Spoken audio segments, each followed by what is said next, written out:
gives me feelings I don't understand. Combing your hair with your hand gives me feelings I don't understand. You do this thing when you're biting your lip, it's driving me crazy just looking at it. You know me better than I know myself. I don't wanna live in a world without you.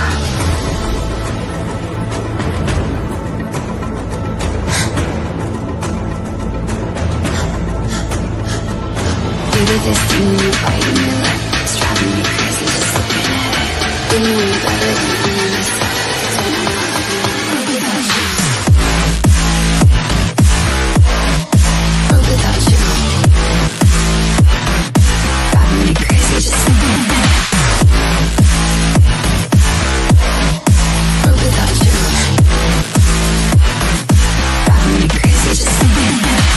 You do this thing when you're biting your lip. Without you, driving me crazy just looking at it.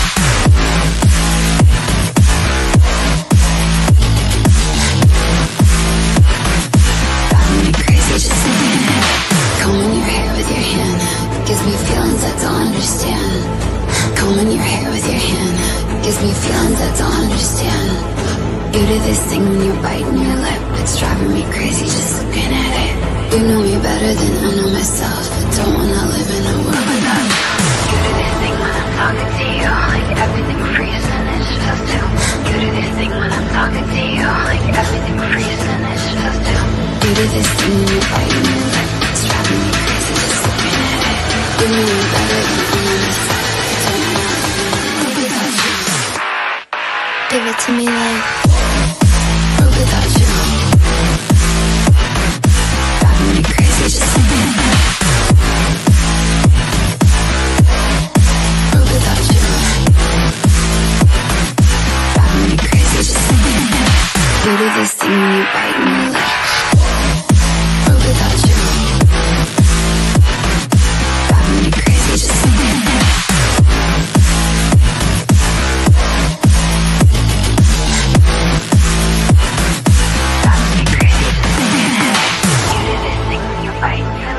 Driving me crazy just looking at it. You know me better than I know myself. I don't wanna live without you.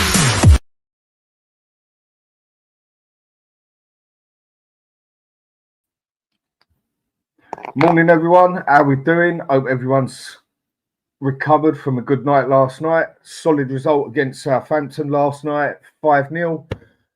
Cannot complain. But at the end of the day, games like that, we should be absolutely destroying in the first place. But 5-0 is 5-0 as far as I'm concerned, and a win is a win. And that is something we desperately needed at Spurs. Guess with me, Tommy, how are we doing, mate? Long time no see. I'm all right. It's been a long time on this channel. It's nice to see that I left it in good hands and things are growing on here. But yeah, do you know what? That intro woke me up. Because I was tired, but that's some heavy intro you got there, a lot heavier than mine back in the day. So yeah, look, as you said, 5-0. I mean, they got 5 points in 16 games or something, and you can see why yesterday they are woeful defensively. Some of the goals, like my 6-year-old could score, and he can't even stay on the ball. I mean, he's struggling to stay on the ball, my boy, and they under 6s could score those goals against that defense. It's that bad, really poor. Go with that. I mean, with the game itself, yeah. I mean, I was quite surprised he started Spence.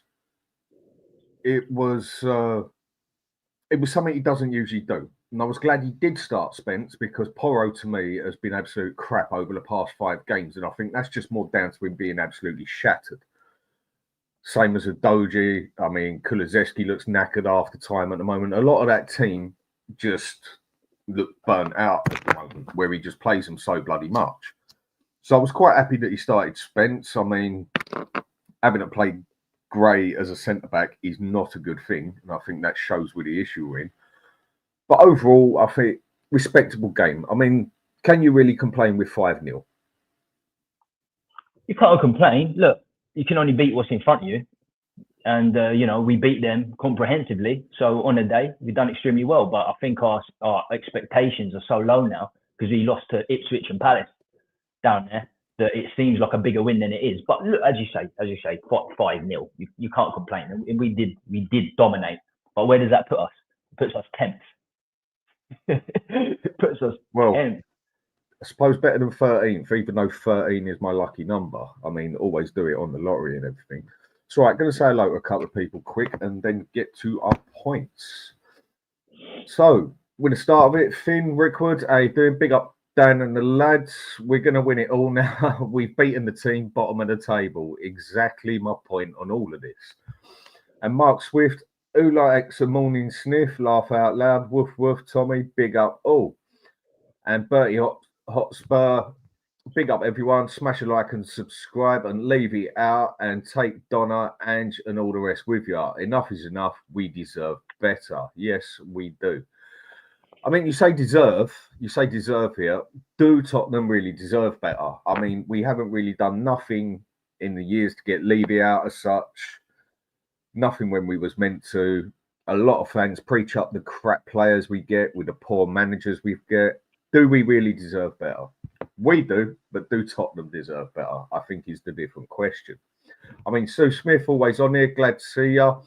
Morning, Dan and chat. And Mark again saying morning to Sue. And Sue saying, Mark, plenty of it with the coffee. Yep, don't worry, everyone. Got my coffee here as well. I'm going to need to get the kettle on in a little while. I'm going to need to get the kettle on in a little while, but I'm all right for now. As I said, that intro woke me up. And Mark, get well soon, Sue, with Sue saying, Saints are terrible. We should be hammering teams like them. I expected to lose, to be honest. Well, I thought we could lose that game as well for the way we lost to Ipswich, the way we lost to Palace. It just would not surprise me if we lost that game. I mean, I said 2-1 Southampton because it had Spursy written all over it. And with Roy 216, morning chaps, morning to you too. And Sue saying, thanks to Mike. Badder, how you doing, mate? Southampton was so horrible. They couldn't let the manager on the bus and sacked him immediately. Yes, they did. And Mark saying, as Dan said, job done, move on. And Sue also saying, what's that? Love Dan's intros and outs. Thank you, much appreciated. So, with a game like that, mate, you expect to win a game like that, or we should. I mean, anyone can beat anyone in the Premiership. We both know that, realistically. But with a game like that, we should be absolutely destroying them.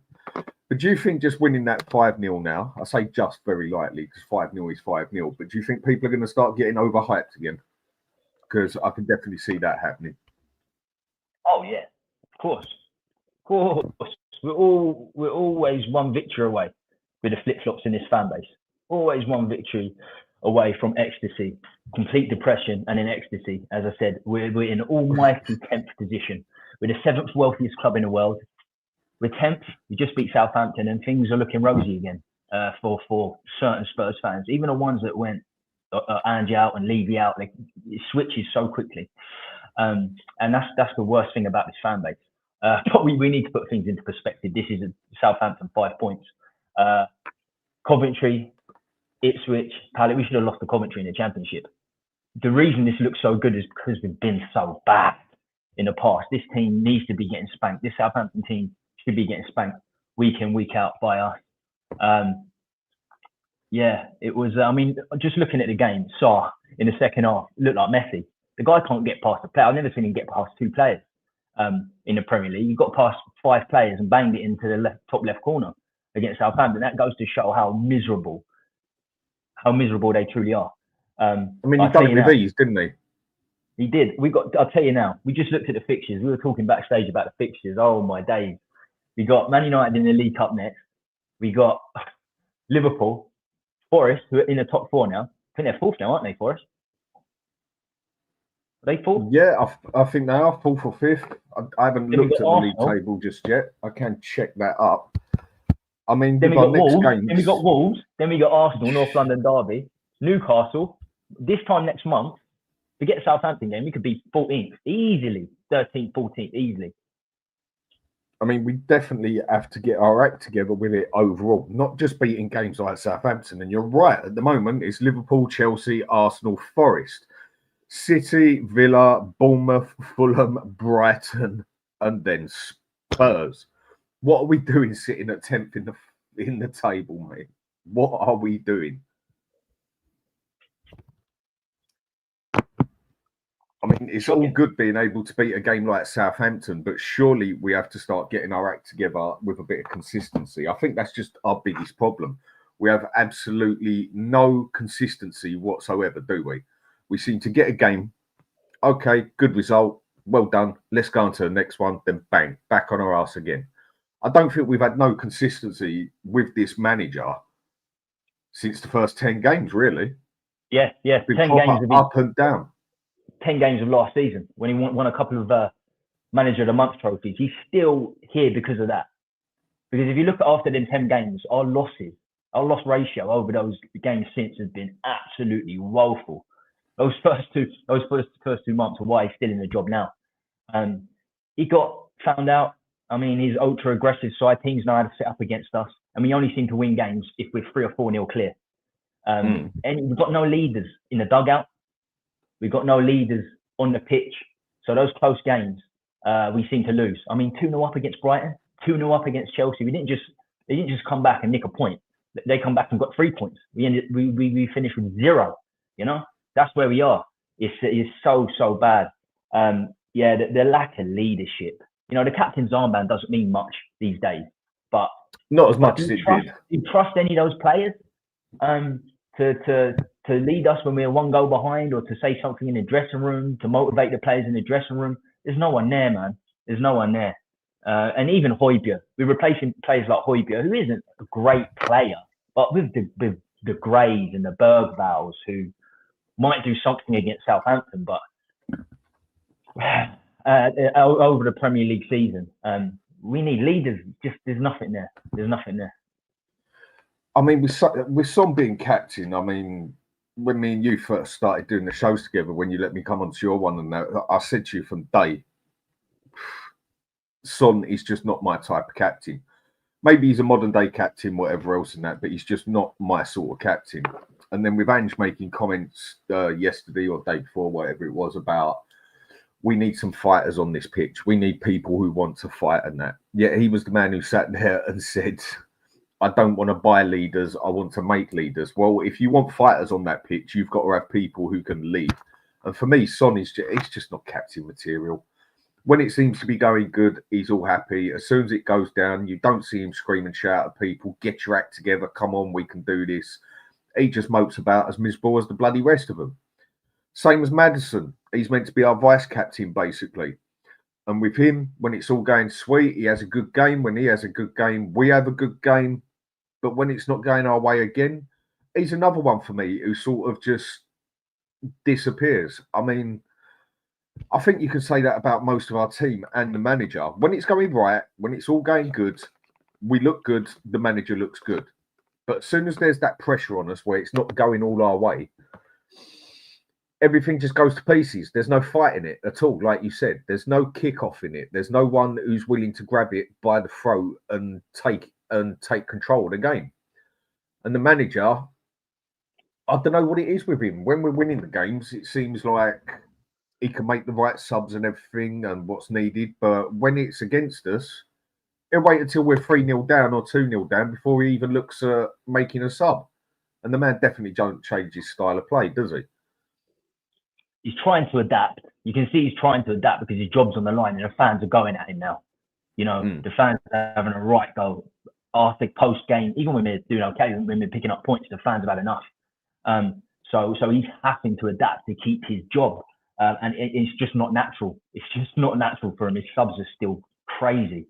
They're hopeless. And coming back to Son, yeah, he's a nice guy. A lot of people are saying it in the chat, and a big up to people in the chat. Sue Smith, I remember Sue. Lots of names that I remember. Of course, Chris Agomba, we go way back. Mark Swift. Yes, yeah, a lot of people are saying it. Son's too nice. And where do nice guys finish? Last. Nice guys finish last, and that's what we are. We're too nice. We have no motivation to win anything in the squad. So many ex-players have said it. Even going back to Jamie Redknapp. Jamie Redknapp was at Liverpool before we signed him, and they weren't winning great. They weren't winning much back then in the mid-90s. But he came to Spurs in the first training session. He was like, "Nah, there's no winning mentality at this club. You can just get by. The odd good performance, 3 points one week, lose the next week, fine. The fans are happy with that. And then as we've become wealthier, as with the season ticket prices have risen, we've had some world-class players, still nothing's changed. We have no motivation to win, and it's no coincidence that it's 17 years.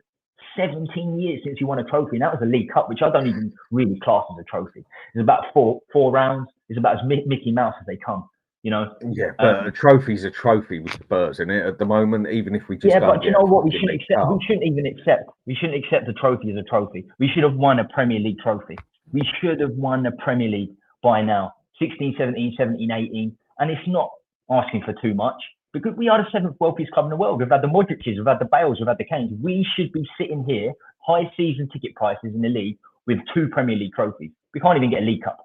And that now is a big trophy. It is a big trophy for us. It shouldn't be. I'm not happy. Even if we win a League Cup and an FA Cup in the next 2 years, I'm still deep Levy out. Deep Levy out. Premier League trophy should have been here by now. And it's not too much to ask. It really isn't. That one with Southampton, when it was Leicester that season, we should have done that. We should have done that. But I mean, I'm with Sue here in the aspect of I would take any cup right now. And that is not a good thing, but that is how I feel as well. I would take any cup now because I am just that desperate for that bit of silverware at Spurs. And we shouldn't even be in that position. But that is what we are. I mean, even law if of averages, Premier League. Law of averages, we will win one soon. We'll win one. Just law of averages, because it's a knockout competition, League Cup. We can beat anyone on our day. We could have championship teams throughout. We could have, let's say, Southampton. We beat Man City in the final. We can do it 4 rounds. It's 4 or 5 rounds. I remember when we got into the League Cup final, where Jose was sat the week before. We had a bye because it was COVID. We had a bye in the first round. We beat Chelsea reserves on penalties. I think we beat Charlton. That was to get to the League Cup final. Therefore, it's easy, but by proxy, you'll win a League Cup final soon. And am I celebrating it? Yeah, but we should have won a Premier League. We really should have. FA Cup's not. FA Cup's bigger because it does start off at the start of the season, and you've got so many qualifying rounds. It is nostalgic. It's the oldest cup competition in the world, football cup competition in the world. So that's something. But to quarter of a century to one League Cup, so that's 50 transfer windows. 50 transfer windows Levy's had, and we've got 1 League Cup in 2008. It boggles the mind. It boggles the mind how people are not It's pathetic, as isn't it? Levy out as they should be. As deep Levy out as they should be. You shouldn't take losing to Ipswich and Palace to be Levy out. You should be every season. If we beat Liverpool and we beat Arsenal 4-0, we should still be deep Levy out, but we won't be. As you said, after Southampton, a lot of people will sway and be like, it's 5-0. Let's wait for the next 2 or 3 games. Let's wait for another transfer window. Let's get a new manager in and give him 5 transfer windows like we always say we're going to do, and we never actually get to that stage. It's 2 windows, 3 windows max, and we move on to the next manager. Same story, 25 years, and things are not progressing. They're just regressing. Completely. We're 10th now. 6th, 7th, 8th, 4th, 10th. It's ridiculous. Before the new stadium was built, we were 4th pretty much every season. This new stadium was supposed to be the game changer. It was a game changer. We got worse. Much worse. It was meant to make us bigger, wasn't it? It was meant to make us bigger, better, fight with the top lot. It's made us a lot smaller on the pitch. We're nothing on the pitch now. Nothing. It's made us worse.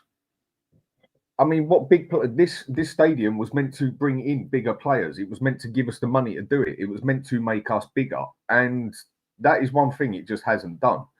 I mean, we don't bring in big players. I mean, the thing we do not do is pay the bloody wages. And if you don't pay the wages, you're not going to get the players. And that's all there is to it.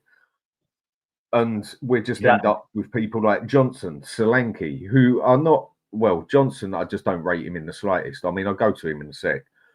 But Solanke, okay, not a bad player, not a great player. Is he worth 65 million? Is he fuck? But people still straight away jumped on that boat of, yes, but he suits Ange's system.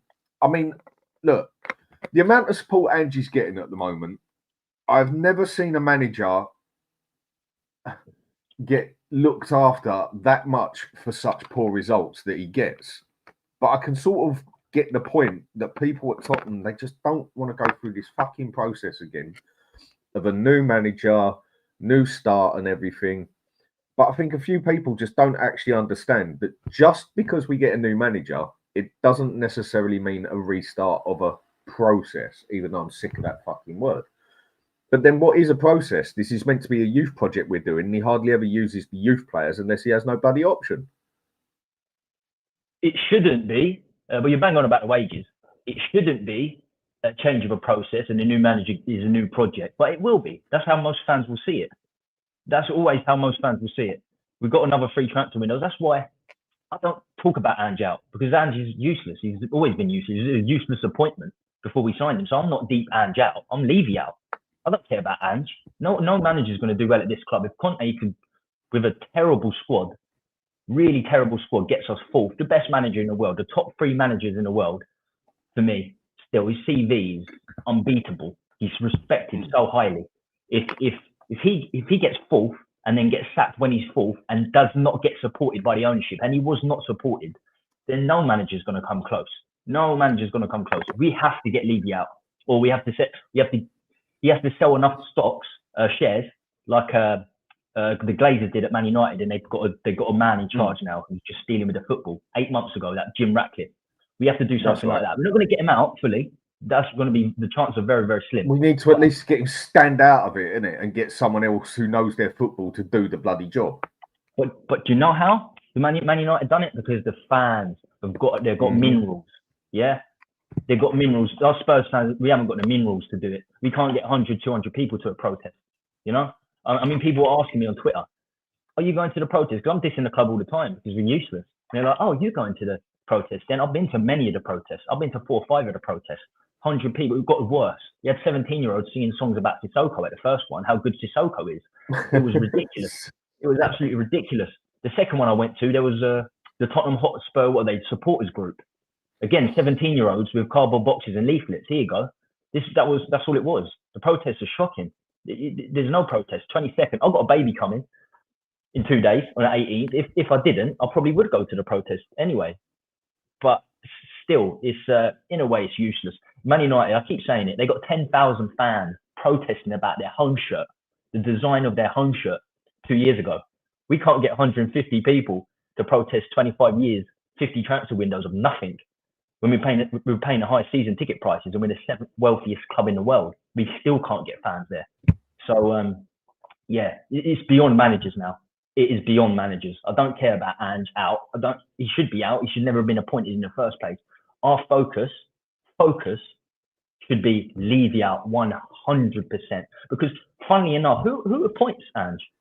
Who appoints Ange? Who appoints these managers? Well, he was meant to be our 8th choice or something, wasn't it? It's like we think that the managers grow out of the ground and then they just decide to be managers. No, Levy appoints them. And I want to say big up to Brian. Big up Brian. Big up Elias. How you doing? How you doing, guys? Long time no see.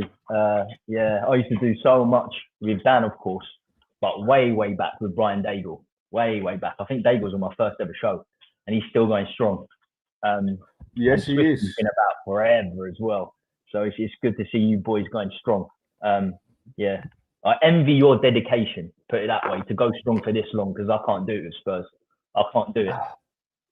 It does just get to that point sometimes. I mean, I won't deny it myself. I mean, sometimes you do just get to that point and you just think, why bother? But if you don't bother, you don't get nowhere. I mean, the fact what you said there just about it's nail on the head for me. The fact that 10,000 bloody Man U supporters are turn up just because they don't like the shirt. Yet Spurs supporters will go on and on and on about, a lot of them just like Levy is not good for the club, whatever way you want to call him. Others do like him. We're a very split, divided fan base and that. But when it comes to the crunch, nothing. And if the man would just at least step back and let someone who knows what they're doing with football deal with it, maybe we could get something. Maybe we could get somewhere. But the fact that he even went out and got Ange, for me, it was about the 8th choice, just about shows where we stand. I mean, as a manager, honestly, would you really want to come to Spurs? As a decent manager, would you want to come to Tottenham? There's only one reason you want to come to Spurs, is if it's going to be the biggest job of your career, and you're going to triple your wages. Like Ange, he's on 40k at Celtic, he's on 120k at Spurs. Of course, he's going to take the job.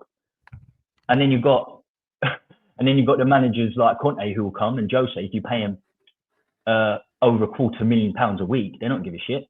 You're paying Conte 350k. Of course, he's going to come. You know what I'm saying? You've got to pay stupid amounts of money, or their CV is going to be so limited that they'll just snap your hands off just to be a Premier League manager, which Ange was. You know, Japan, Australia. I don't care if he won the league every season in Japan, Australia.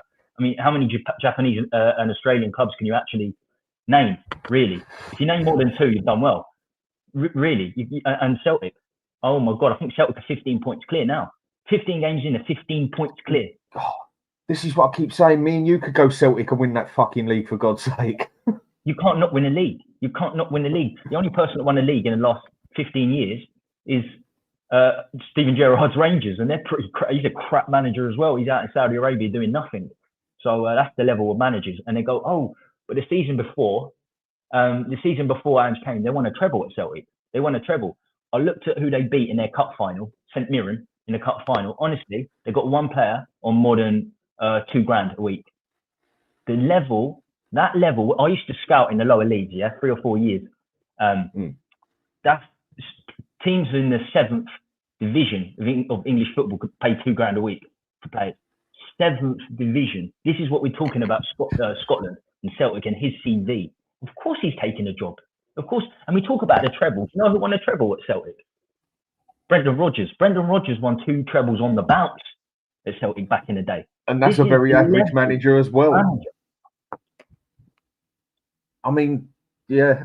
That's why I keep saying with Celtic, I mean, people don't like the way I put it and that, but that league, I mean, the only reason it's there is the UK government supports it, for God's sake, and most people can't even name more than 3 teams in that bloody league. And apart from maybe 2 teams in that league, the rest of them wouldn't even survive in our League 2. That is the whole point of it, why I really don't rate what he done out there. Fair enough, you can only win where you're at, 3 trophy, if doing the treble, fine, that was great there, but the Premier League is a whole different kettle of fish.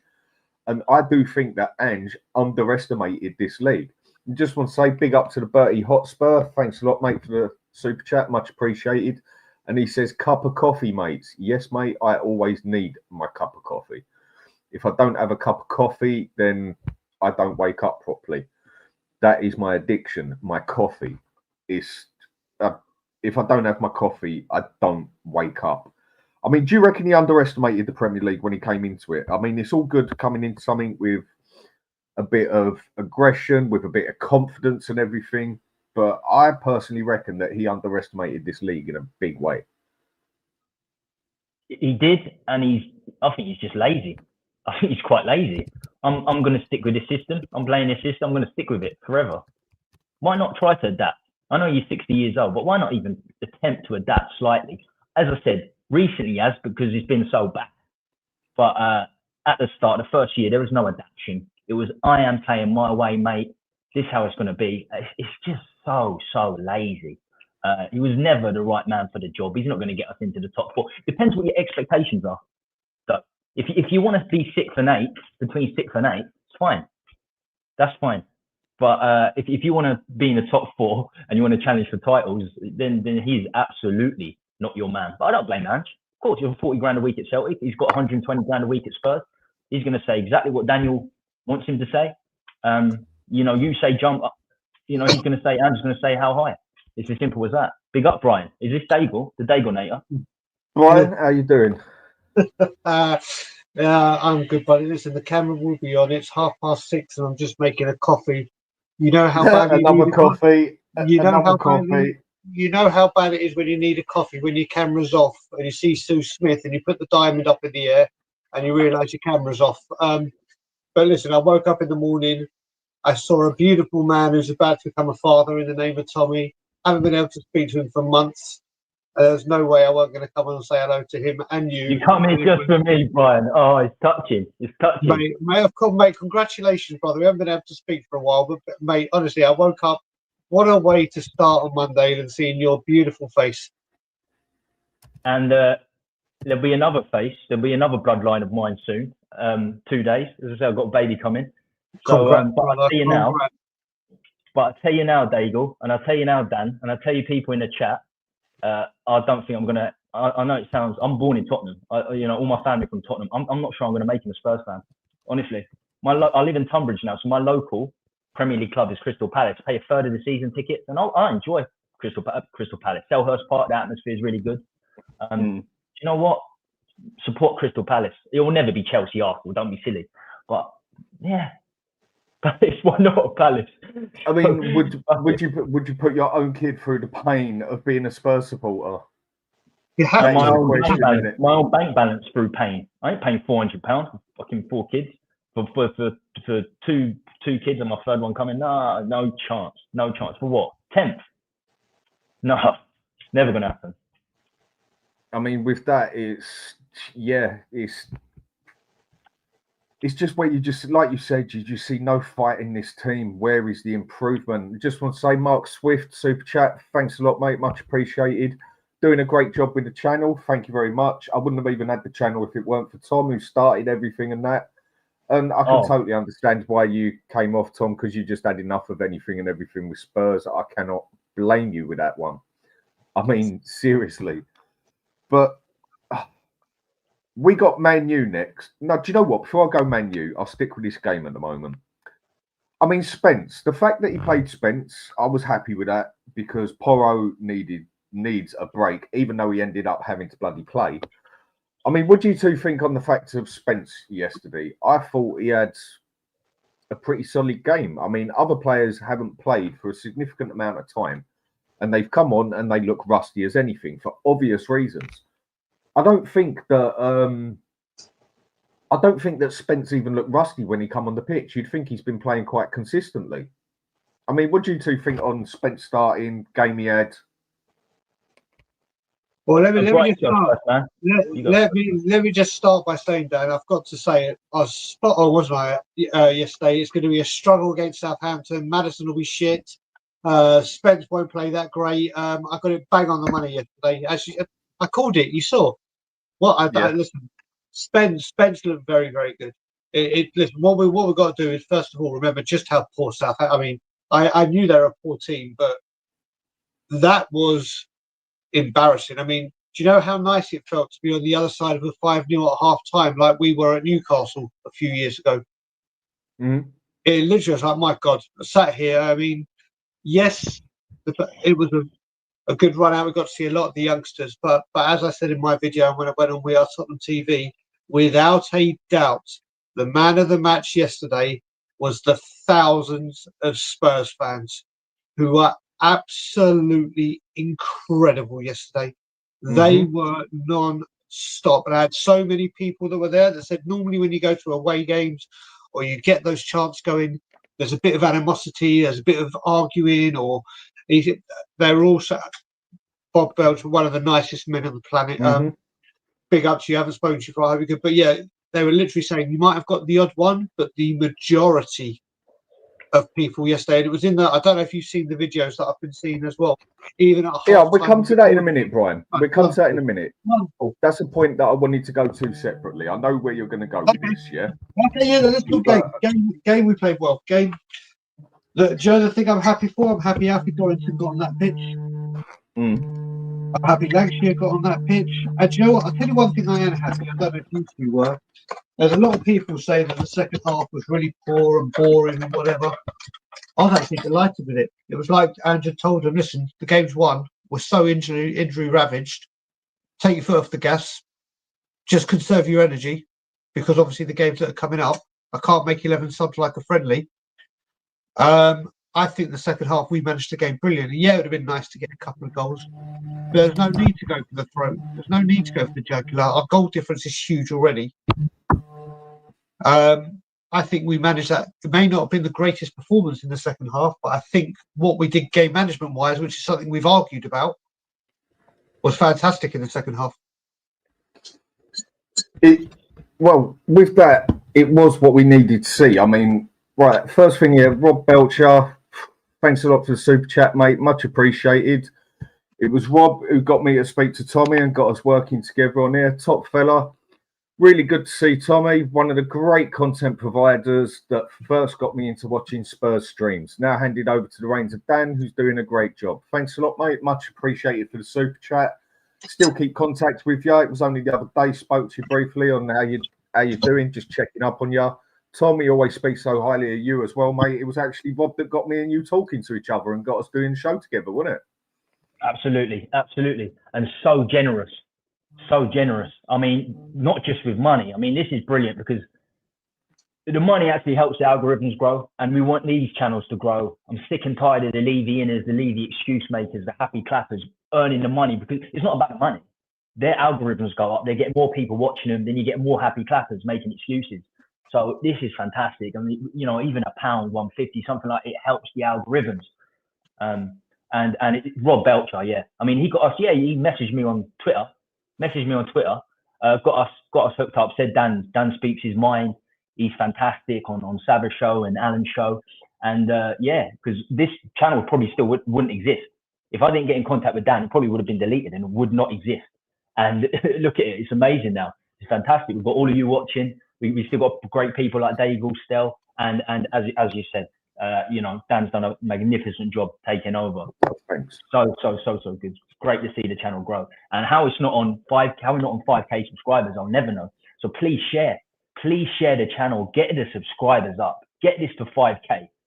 We've got people that are happy clapping all over that have only been going 2 years and are on 28K subscribers. Come on, get your friends watching this. These are the real shows. Tottenham on tour. A lot of Tottenham it away. is. HotspurHood. A lot of it is just down to where I'm pretty much erratic on here. I mean, I just can't keep up with everybody else, the amount of shows they do, and that's just more down to the medical side of it. If I just do too much of this, I make myself bloody ill. But I think a lot of people can vouch for that one way or another. You do too much of talking about Tottenham, you do become ill anyway. So, but Rob, thanks a lot, mate. Much appreciated. Always good fella. And if it weren't for you, I wouldn't even be on here talking to Tom. So, top man. So with what I said about Spence, that's where I want to go. With what you were talking about a minute ago, Brian, that's what I want to come to on a separate thing. I mean, with Spence yesterday, with him starting and that, like I said, I think it was the right move to make. We've been saying for a while, why don't you just play Spence on the right instead of Archie Gray? But I don't think he had no other option because Archie Gray had to start in centre-back, but I'll come to that. What sort of game do you think Spence had yesterday? Either one of you. Go on, Tom. Right, so you know what? I'm at a stage now with Spurs where I'm in and out of watching other sport when they're on. You know, the dart started yesterday. We've got NFL going, so I'm in and out. It's just too depressing for Spurs. But the games, the time I saw him playing, yeah, he's like an Ndombele. Got all the talent in the world, Spence. All the talent in the world. It's always been his attitude. We knew that before he signed. Neil Warnock had a go at him, and I think he's at Nottingham Forest on loans from Middlesbrough. So Neil Warnock's Middlesbrough were allowing Spence to compete against him in the Championship. That's how much he didn't rate him. His attitude. Attitude is everything. And we've seen him at Leeds. We've seen him at Rennes. First couple of games, he's there. He plays. But he just doesn't have it. When the going gets tough, these boys, these Ndombeles, their attitude, it's not great. His performance was good, but there's no longevity to this. There's absolutely no longevity to this. We wanted to move him on in the summer, 100%. Archie Gray's the right back. Don't believe the hype. Archie Gray was signed as the right back. He's only had one year in his professional career, 27 games at right back, 17 at centre mid. We buy Bergvall and Kulusevski, we turn into a centre mid. Where do you think Archie Gray's playing? We buy him the same week Emerson Royal goes. Where do you think Archie Gray's playing? He's there as a right back. He's playing centre back now because we didn't sign a full centre back. But he is there as a right back. Don't be fooled. And he's not even getting in at centre back because we need centre backs. So Spence is playing great through ball for the opening goal, and that got things going, to be fair. And Maddison gets a lot of stick, but I tell you now, without Maddison and Kulu, this team doesn't win any game. Honestly, when they're on it, we've got a chance.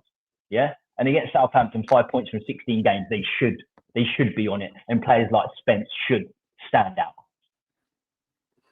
I mean, it's like with Kulu. How long when I first started speaking to you, Tom, when I first started speaking to everyone, how long was I saying, just stick Kulusevski in the bloody middle, will ya? And you will see a better player. And sticking him as actual centre mid, no, that was not one I said, but it seems to work with him when they stick him as just a centre mid as well. I mean, Mike, how are we doing? Big up. I just came back from the personal training. Every fiber in my body hurts right now. So yeah, time to talk about Spurs. So my brain hurts too, right? To hurt the mentality as well as the body. Yeah. And what's that? Do we get out the... So you're into pain and all that, yeah, Mike? What do we do? Get out the gimp next, yeah? Bloody hell. No, but seriously, all jokes aside, I actually enjoy like working out with this guy. So yeah, it feels nice. I feel better myself, just physically if you do something. Because I'm not gonna lie, I've spent a lot of my time in front of the PC. I work in front of the PC. I game in front of the PC. So this desk, it's almost as if I was glued to it, right? So to actually go out and move a bit actually feels nice. Yeah. Right. So go on, Brian, with what you were going to say about Spence. Yeah, you know what? First of all, it was a very poor Southampton team, but it was the right time to bring him. It was the perfect game to say, right, Spence, not just because of Porro's injury, but for the style of game it was. Listen, that ball, as someone just said before, if that ball had been made by a special player like a De Bruyne or someone like that, they'd be waxing lyrical for a long time about the weight of the pass and everything about it. I think he did everything he had to do very, very well. Very, very well. And all he could have done in this game is give Ange Postecoglou a problem and say, right, who do I play in the next game? And if I was Ange right now, I'd probably give Man U to Spence and Liverpool to Porro.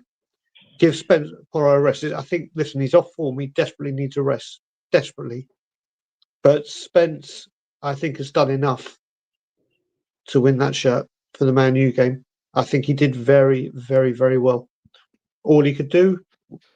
I mean, he was involved in the third goal as well. The fifth. The fifth.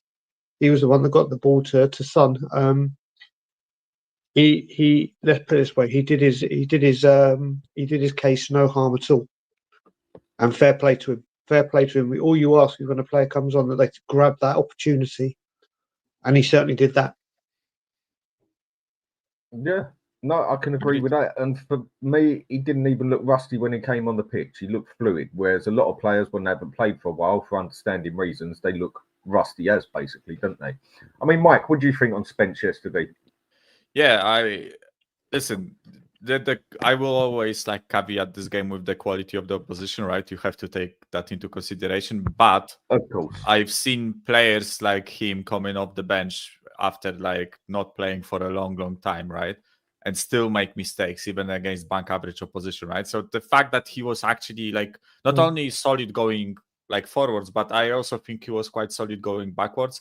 I know they didn't possess much threat, but whatever threat they had, it wasn't like due to his mistake or whatever, right? With players coming into the team after such a long break, I always have like a bit of a lower bar. So, I don't expect, them to be world beaters or whatever, right? So, yeah, I think it was a solid performance. And yesterday, Stel asked the same question about like, whether he should play against United. I was on the fence yesterday. But now I think I agree with Brian. I would give Spence the nod to start against United, but that's only assuming Udogie is fit, right? Because we still don't know really what the situation with Udogie is. Ange said yesterday that he is fine, but listen, he said that Van de Ven is fine and he's out for 2 to 3 weeks, right? So we are not really sure. So I think if Udogie is out, then Spence will play on the left and Porro on the right? But yeah, if Udogie is fit and can play, I think I would actually give Spence a chance. I mean, I'd definitely long time no see. I'd definitely say Porro is definitely the better player. We know that without a doubt. But to me, he just looks burnt out, and he was meant to get time off yesterday, and he really didn't. I mean, and the fact that we had to play... Well, I'll come to you, Stel. How you doing? Yeah, I'm right. How you doing? Brian, Tommy, Dan, Michael. Tommy, man. It's good to see Tommy back on YouTube again, man. It's missing in action. It's needed, for sure. I mean, I know we spoke about it yesterday, quick, but just going over a couple of things quick. I mean, Spence yesterday. Again, I know we was only playing Southampton. Nobody has to keep reminding me of that. But you can only play who you're playing against. And yeah, I thought he had a solid game yesterday. I mean, what about you? Was it good that we brought him on? 100%. Do you think he had an all right game? 100%. Yeah. Look, he picked up the ball out wide. He spun his defender. That's called beating a man, something Johnson never does, or Porro. And then he drives forward, outpaces a player, and from the outside of his boot, he threads a ball forward to Maddison. And he did that in the first 30 seconds. So I saw more from Spence than I've seen from a lot of players out in the wide areas. So I'm happy to see it. And I have been one person saying, why doesn't Spence get a game? Because I don't know if he's good or not. I genuinely don't know because he doesn't play enough games. But, you know, look, Dan, I'm not going to get carried away and say Spence is amazing. He's the best. What a player. I don't do that. I don't do that. I want to see him get regular minutes and play. I hope Ange rotates the fullbacks more because he does have fullbacks he can rotate, and then we can decide what we think. So, yeah, I was happy with Spence yesterday, but again, I'm not, you know, I'm not getting carried away because we beat Southampton. We beat Man City, and I never got carried away. I said to people, this Man City team's not good. They're in a bad place. We played them at the right time. Take nothing away from the win. They're in the worst place than us. Well, the thing is, when I said that, people didn't really like hearing that. But if you see Man City since, that's exactly what's happened. And the same with Southampton. I said that they were awful. Like Southampton was shocking, man. And take nothing away. Our goals that we scored were really good. But that's the worst team we've played this season, in my opinion. They were absolutely dog. And their manager got sacked off the back of it. So... yeah, but what was it? Half hour later, when it came up, like literally. Gone. But if you think about it, right, we beat Man City, and Man City have been terrible for about 2-3 months. We beat Man United, their manager got sacked. We beat Southampton, their manager got sacked. We beat Aston Villa, they've been on a bad run in the league. I don't think we've beaten a team this season where that's a good team. Like if we'd beaten Arsenal, Liverpool, Chelsea, or Brighton, because I think they're good teams, consistently good as well, I would have said, you know what? Yeah, that's impressive. I think we've played teams at the right time. I do think Villa was a good win, though. I do think Aston Villa was a good win. I don't want to diminish that one. But they've been very up and down in the league this season as well. They seem really good in Champions League, but in the Premier League, not so good. But look, Spence, your question was about Spence.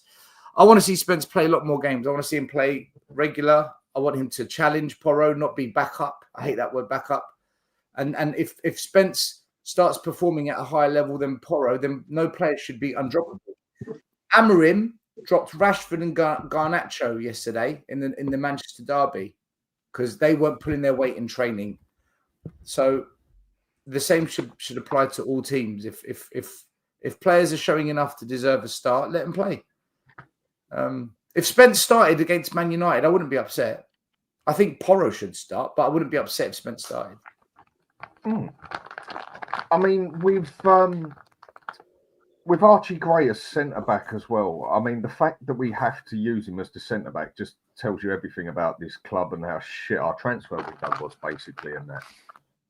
But, again, didn't have a poor game yesterday for me.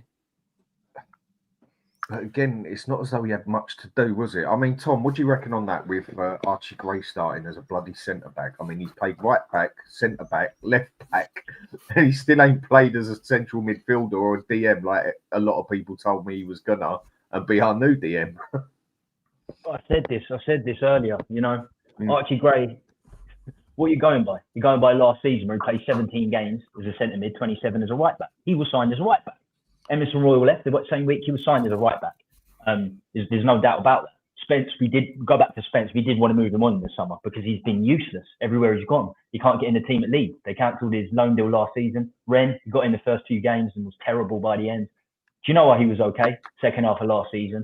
So that's where Archie Gray was bought. But it's so bad there is no backup at centre back. He has to be thrown in there. Romero, Van der Ven, and Davis. Davis is our full centre back. Wow, that's mad. That's why Archie Gray's in there. Yeah, against the big boys, against the big teams, and we got some big boys coming up. As I said, next 5 games: Liverpool, Man United, Newcastle, North London Derby, Arsenal. Wow, if he plays against those, then we'll see the test. Then we'll see what they're made of. And Spence at right back, we'll see what they're made of then. Not against Southampton. 9 points. They're 9 points away from 17th. They're getting relegated. The only way they're not getting relegated, Southampton, is if they have that Harry Redknapp type situation at Portsmouth when it won 10 games of bounce or something back in the day. Tom, give them pep, mate. They're going down. Southampton are done and dusted. Exactly. Baked potato, mate. See you later. They are gone, mate. Their defence, as I said with Sarr looked like Messi in their box, and Sarr's just not that type of player for his goal. I mean, that was crazy. I do rate Sarr, but Jesus Christ, they are woeful. Archie Gray was not the player we needed. £40 million, but as you said earlier, wages. We use the excuse, the Levy-inners. Oh well, our transfer spend has been high, but if the wages are low, then we're not spending anywhere near the funds that other clubs are on wages and signing on fees. So we end up saving money by getting the Grays in for 60k a week. And Solanke is on 90k a week. I didn't know this until someone put up in a group chat. You sign a player for £65 million and you give him 90 grand a week.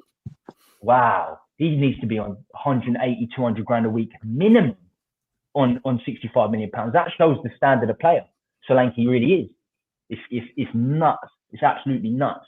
Tommy, can I just rephrase what you said? You're right. Well, I don't think it's we bought a player for 65 million and put him on 90k.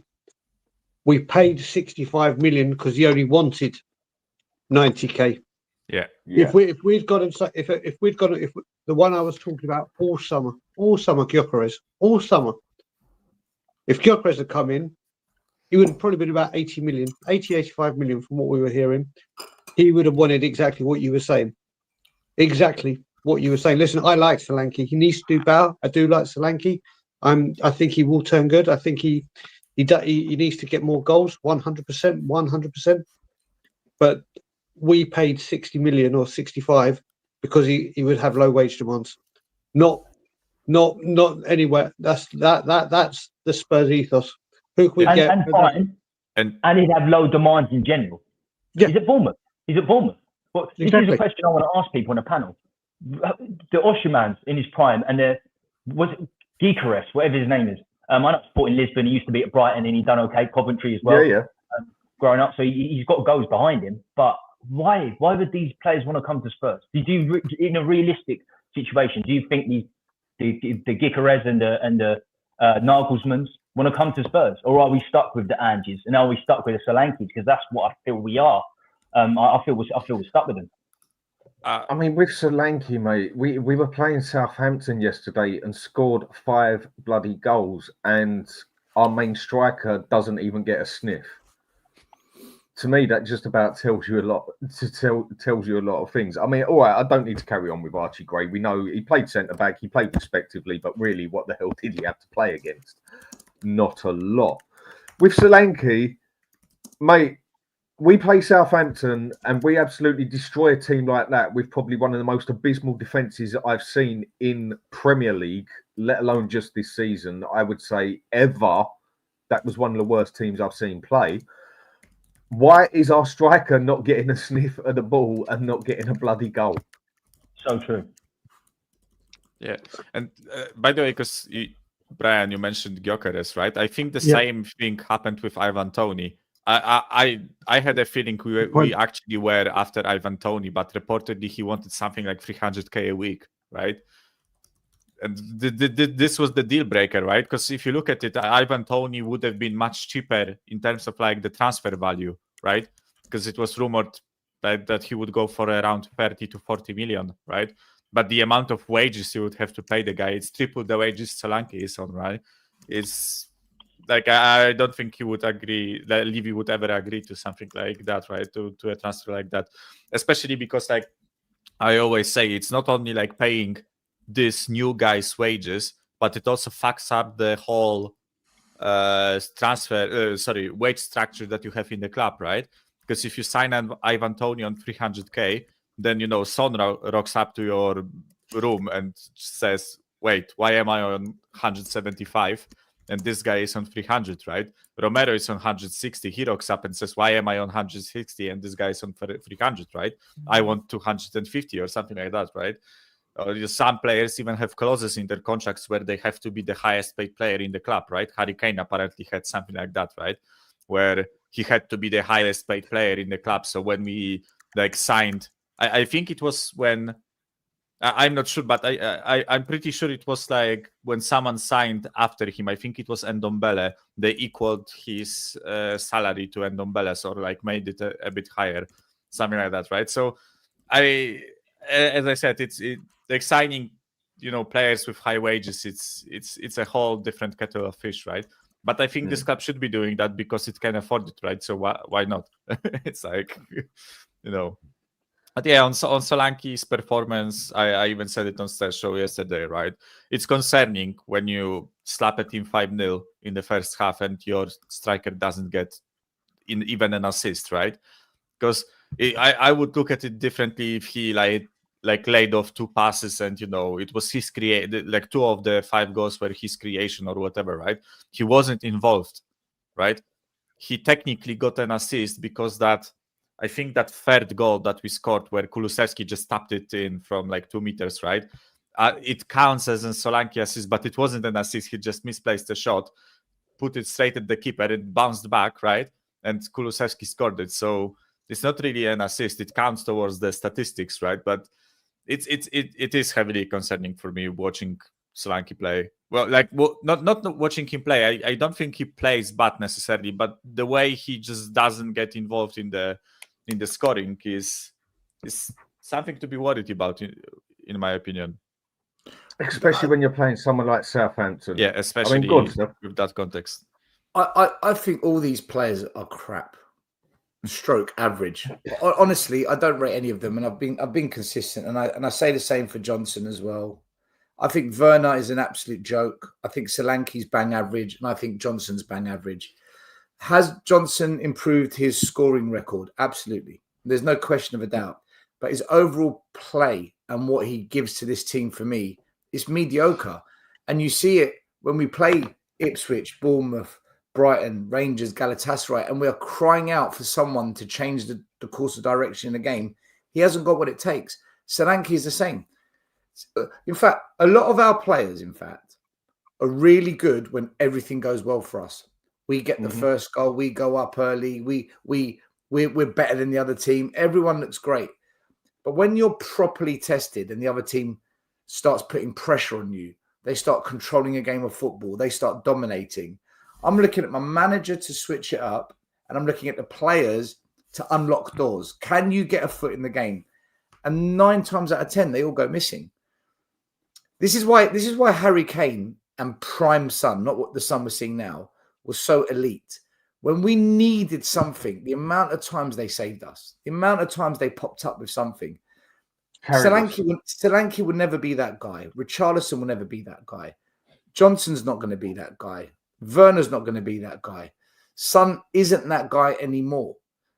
The only one I'm going to sit on the fence with is Odegaard, because I've never seen him play consistently for Spurs to make a decision, right? But from what I've seen at Burnley, I don't think he's that guy either. But let's see. I want to see him in a Spurs shirt. And I think that's the issue we've got with these players. Are they game changers? Are they genuinely game changers? The way Son scored against Man City to get us to the Champions League semi-final. The way Harry Kane scored to get us to finals or keep us in the races. For me, none of them are. None of them are those players. And then all I ever hear is, yeah, but look at the stats. Look at the pressing. Look at the link-up play. Look how hard they work. Mate, I'd rather a player is a lazy so-and-so, doesn't really do much, but scores 2 goals in a North London derby against a really good Arsenal and wins us that game. I'd rather that. Berbatov. There's your prime example for that. He's got to be the laziest bastard I've ever seen on a bloody pitch, but what a player. But like I said, is Solanke doing a job? Yeah. Is Johnson scoring more goals than last year? Yeah. So I'm not knocking that. But I just feel that unless you're a better football player, when it's not going your way, or when the pressure comes, and the pressure will come, it's going to come. It always comes every season. I don't think this lot are going to step up. I don't think they're going to do anything. Well, there's no one there particularly special, like you said. I mean, and just want to say a quick thanks for Super Chat on We Are Spurs TV. You're always on here, mate. Much appreciated. Pick up Snoop Dogg. Nearly did, mate. I'm only on my second coffee. I need my third one. Still ain't woken up properly. Who's We Are Spurs TV? Because I'm out of the scene, man. I don't know a lot of these boys. Who's that? Who's who? We Are Spurs TV. You said he's got a channel or something. Just in the chat. No. He's always a regular on the chat. Always sends a super chat or hello and that. He's a regular on here. I thought you were regular on the show. He comes on. Okay. Yes, brother. Solanke. Yeah. Listen, like I said, we brought him in. I'll go from the beginning. When we signed him or rumoured with him, when I hear you're about to smash your club's record transfer fee, forgive me for thinking Hollywood name. When you hear smash your transfer fee, you think you're gonna get a big guy. I didn't understand this to begin with, but then looking at what he offers the team and all the stats that came out, and you got to remember one of the stats that I keep harping on about, he was the #1 Premier League striker last season for headed goals. We've got a team full of people that can't cross. The only if a ball was in the 90th minute in a North London derby and Solanke was wide open and a ball had to reach him flush on the head, the only person I trust is Pedro Porro. In that one brief moment to get the ball bang on. I don't understand why you buy a striker whose main thing is getting goals in the box and everything, and then you don't have a team that can supply him. You saw in certain games he dropped so deep. His movement and work rate for the team is exceptional. His press is exceptional. But what we bought him for at the end of the day was to put the ball in the back of the net. And if you look at all those goals yesterday, apart from the one that Kulusevski scored that Solanke shot and it deflected off them, not one of those balls was for Solanke, or it was runners coming from deep. If we had not, and I'm not slating Odegaard, obviously he's out injured, if we'd gone right, we're getting a winger that can cross the ball. Not saying that a David Ginola, a Chris Waddle, a Gareth Bale, not saying that elite, but a guy who can regularly put dangerous crosses in the ball, then I think he'd be flying. But we didn't. We don't. But that's what I see in his defence. Against him, he needs to be making these runs into the box more. We saw against Aston Villa with that lovely dink he scored and his first couple of goals were tap-ins. He was there. In the Europa League, I think it was Karabag. He scored another tap-in. But then when we scored tap-ins, you have fans going, well, he's only scoring tap-ins. That's the problem we have as Spurs. When he's scoring tap-ins, we're like, wait a minute, he's only scoring tap-ins. Anyone can do that. Goal's a goal for me at the end of the day. Dan, I'm exactly the same as you.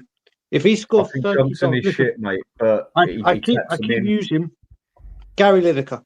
Gary Lineker only scored tap-ins. He scored 2 goals in his entire career outside the box. Everyone loved him for his football and what he did. Incredible goal scorer. When Dominic Solanke started putting the ball in the back of the net with tap-ins, he's only getting tap-ins. What else? We need to find. Don't get me wrong. Like I said, he needs to do more. He needs to get back into that fox in the box kind of thing. But we 100% need to find some service for him, in my opinion. Yeah, Brian, can I expand on that a bit? Right. Of course you can, bro. In fact, no, not you, Stel. I don't want to debate you. One quick thing, JJJ. Hang on a sec, Stel. I think all your amateur pundits are crap. So a great match for the Spurs players. Well, mate, I'm glad we're doing the job properly for you. Much appreciated. There's another one that thinks he's these people that makes me laugh. But I love JJJ. I think JJJ is phenomenal because he's watching the show, so he likes crap pundit analysis. God bless you, brother. Exactly. We're doing the job properly. It's appreciated. We've hooked you in, brother.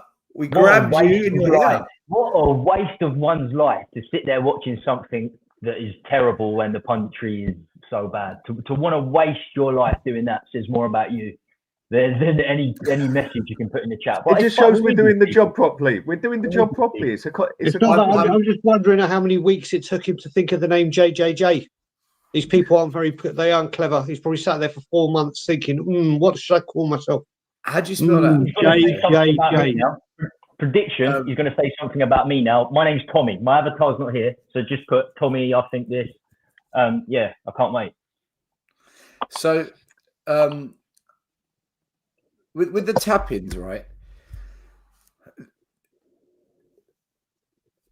Tap-ins are because of a certain system we play that creates certain types of goals, which is get the ball down the wing, cut in, and then whip it across the box.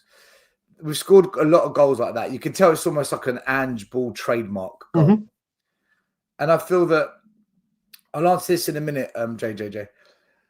And I'm glad you're engaging with us now as well. Exactly what we want. Good. Stay with us. Good man. Because Brennan Johnson is so depending on the system that when the system doesn't work and another team susses us out and we need to find another way, that's when you then need players that have got that level of skill, intelligence to come up with a different solution. And this is my criticism with Brennan Johnson and Solanke and Werner and a lot of them, Brian, all of them, is that if the system doesn't work for them, what have you got? And I'll go back to Kane because obviously Kane is a top player and he's a good example. Kane played under Conte, Nuno, Jose, Poch, Gareth Southgate, another England manager before him. He's now he played under Tuchel. Now he's under company at Bayern. No matter who the manager, what the system, what the style, the man delivers. The man finds a way, and that's what I mean. We need players that are more versatile in all scenarios. Because when it doesn't happen, if that ball doesn't come across the box for a tap in for Johnson, what have you got, man? And he hasn't got much. Solanke, he scored a lot of his goals last year from headers, you were saying. Right. Well, if we're not getting balls in the box for him to header, what have you got? Not much. Werner, unless he's got 100 meters of empty space to run into, what have you got? Nothing. And I could go on and on and on. And for me, that's what I mean. So I know a lot of fans, when they say, all he does is score tap-ins, they just say it. But when I say it from the point of view is, that's all you've got. What happens if we can't create the tap-ins? What do we do then? And that's where I get frustrated. And that's actually where I also get frustrated with fans that criticize Maddison, because Maddison's probably the only player that can do different things. He can actually do different things, and we slag him off the most. I'm still up. Do you know what? I'm one. I was on here yesterday. First thing I said when I came here on this show was, I'm very guilty of giving Maddison grief, and I think he can do so much better. That kind of performance that he put on today was like Manchester City, or yesterday. Sorry, it was like Man City when he wants to play, or when the team. He's just inconsistent. That's all, Maddison. Yes, but what I'll go back to Solanke. The one thing this great football club was blessed with Harry Kane. Was blessed. Not many people in their lifetime get to see a Harry Kane at their club. They'll come through the ranks, blah, blah, blah. We've got to stop you. Listen, the one thing, I know where you're coming from and saying it, he's gone. A real world-class player.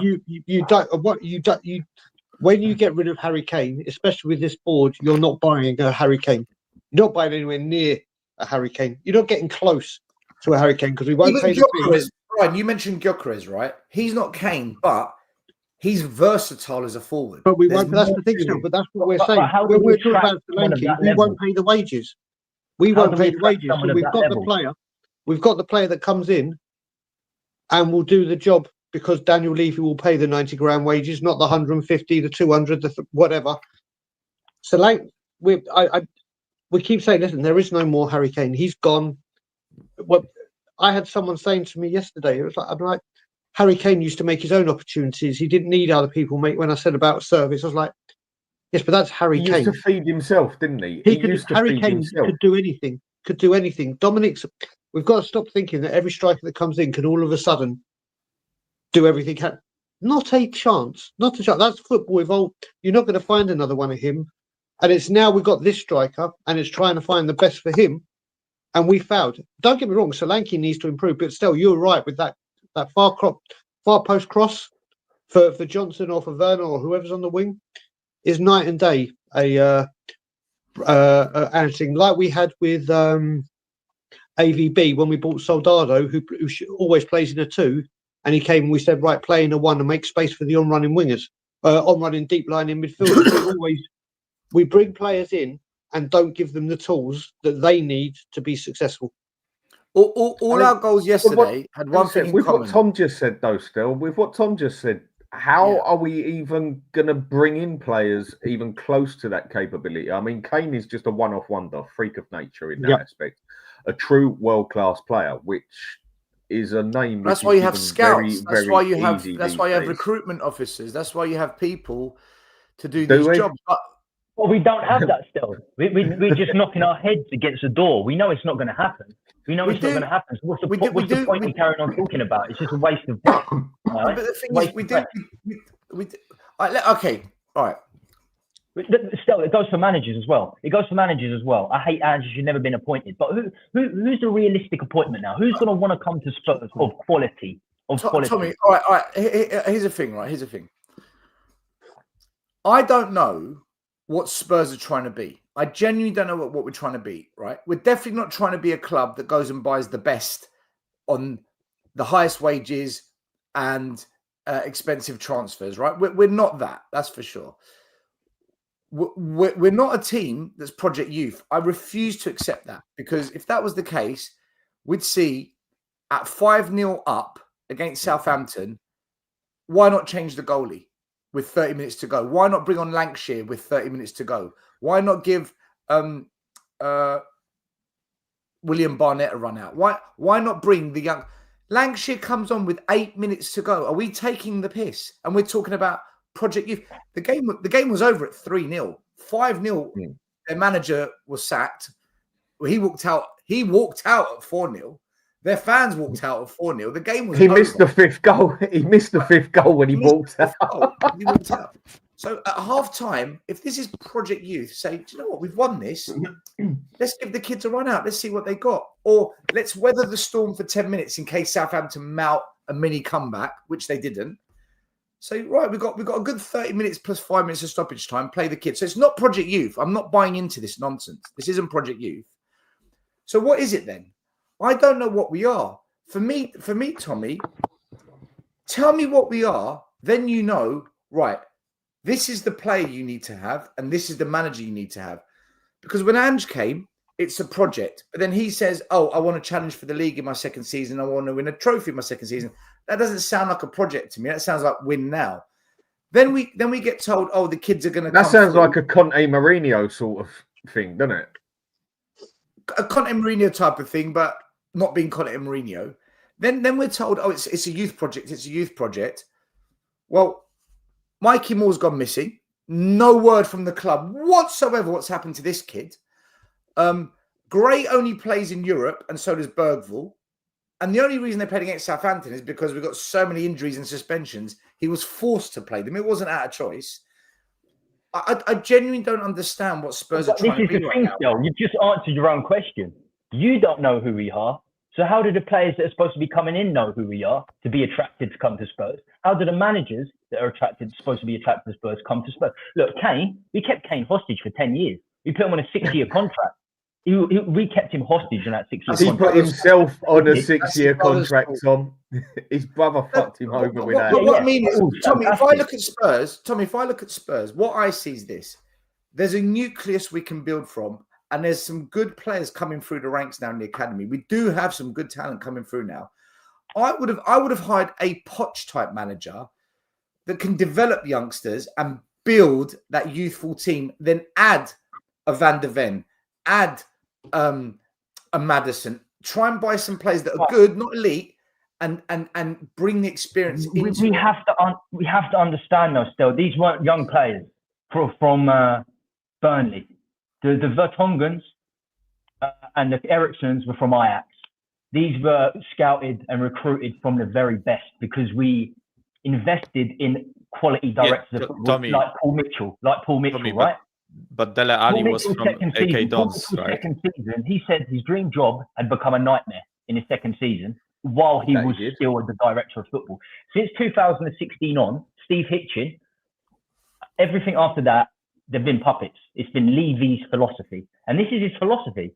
Sign young, you can put 30, 40 million in, but you will save on wages because you can give them 60k a week rather than 180k a week. So in the long run, you save a lot of money. There's no incentive to come to Spurs as a big striker. There's no incentive with the young Tommy, to Spurs as a big manager. There's no incentive. So we're not getting the Vlahovic's, the Diaz's. When I was streaming, everyone's like, oh, let's go for Luis Diaz. We're not paying £100 million.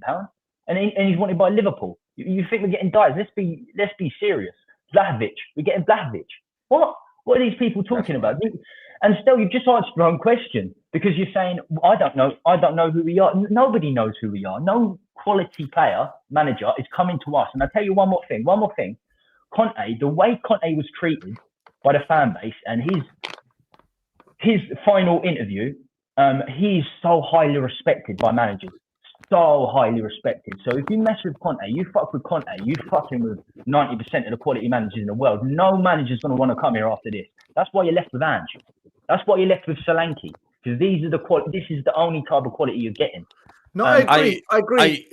I have to disagree slightly. I have to slightly disagree because I don't think it's like after that Conte run, like every player and manager suddenly in the world looks at us and is like, oh, Spurs, fuck this club. I'm not coming to this club, right? If you pay enough, you get enough, right? Money talks, doesn't it? Yeah, money talks. Or you have to like have a bit of like willingness in you to go and have compromises, right? Because apparently, like, listen, we can only go off of like interviews and articles and whatever, right? But apparently we are like this close to signing Nagelsmann, right? But he wanted his own stuff in the club and we said no, right? Mm-hmm. So we were close to signing him. This club just doesn't compromise and doesn't pay enough, right?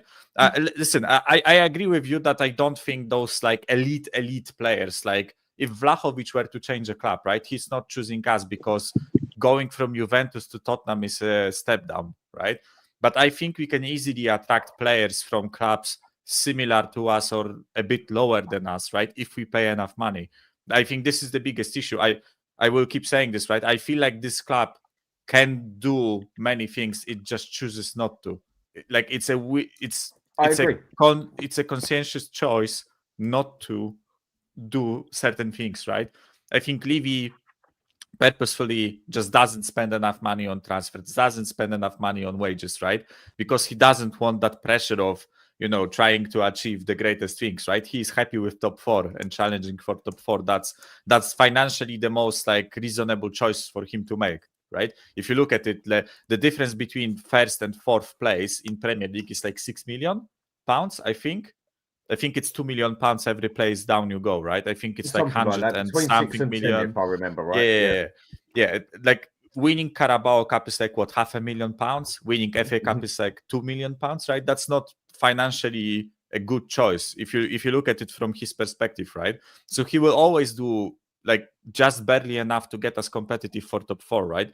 But I don't think it's like this. Tottenham has now this voodoo over us that if we started, like, if we had the willingness to pay enough money, that players would just say no for the sake of it. That's how I look at it, right? I think if we approached Gyökeres and told him, listen, we'll pay 80 million for you and stop 300, K a week, maybe you could make him think. That's how I look at it, right? I don't think it's like a no and I don't think it's like a no and F off, right? Because I'm assuming that Arsenal will probably be in for him and United, so he will probably get matching offers, right?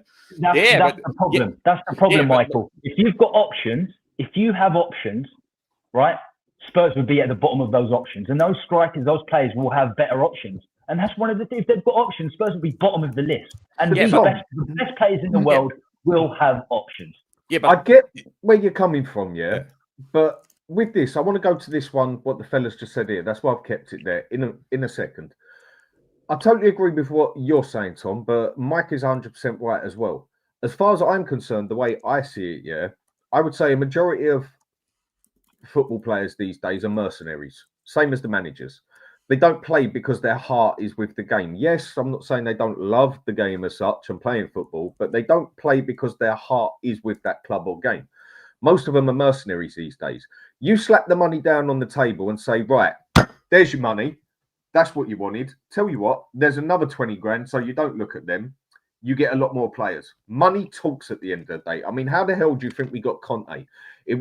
Yeah, all right, he didn't have a job at the time, but he'd made it clear he didn't want to come to Spurs. But when the money was put on the table for him, he walked over to us. But seeing as we don't go for these players, what Bryce has just said here, question for the panel. Knowing the Levy age and the pay packet range and everything else, what are your thoughts on Diblin?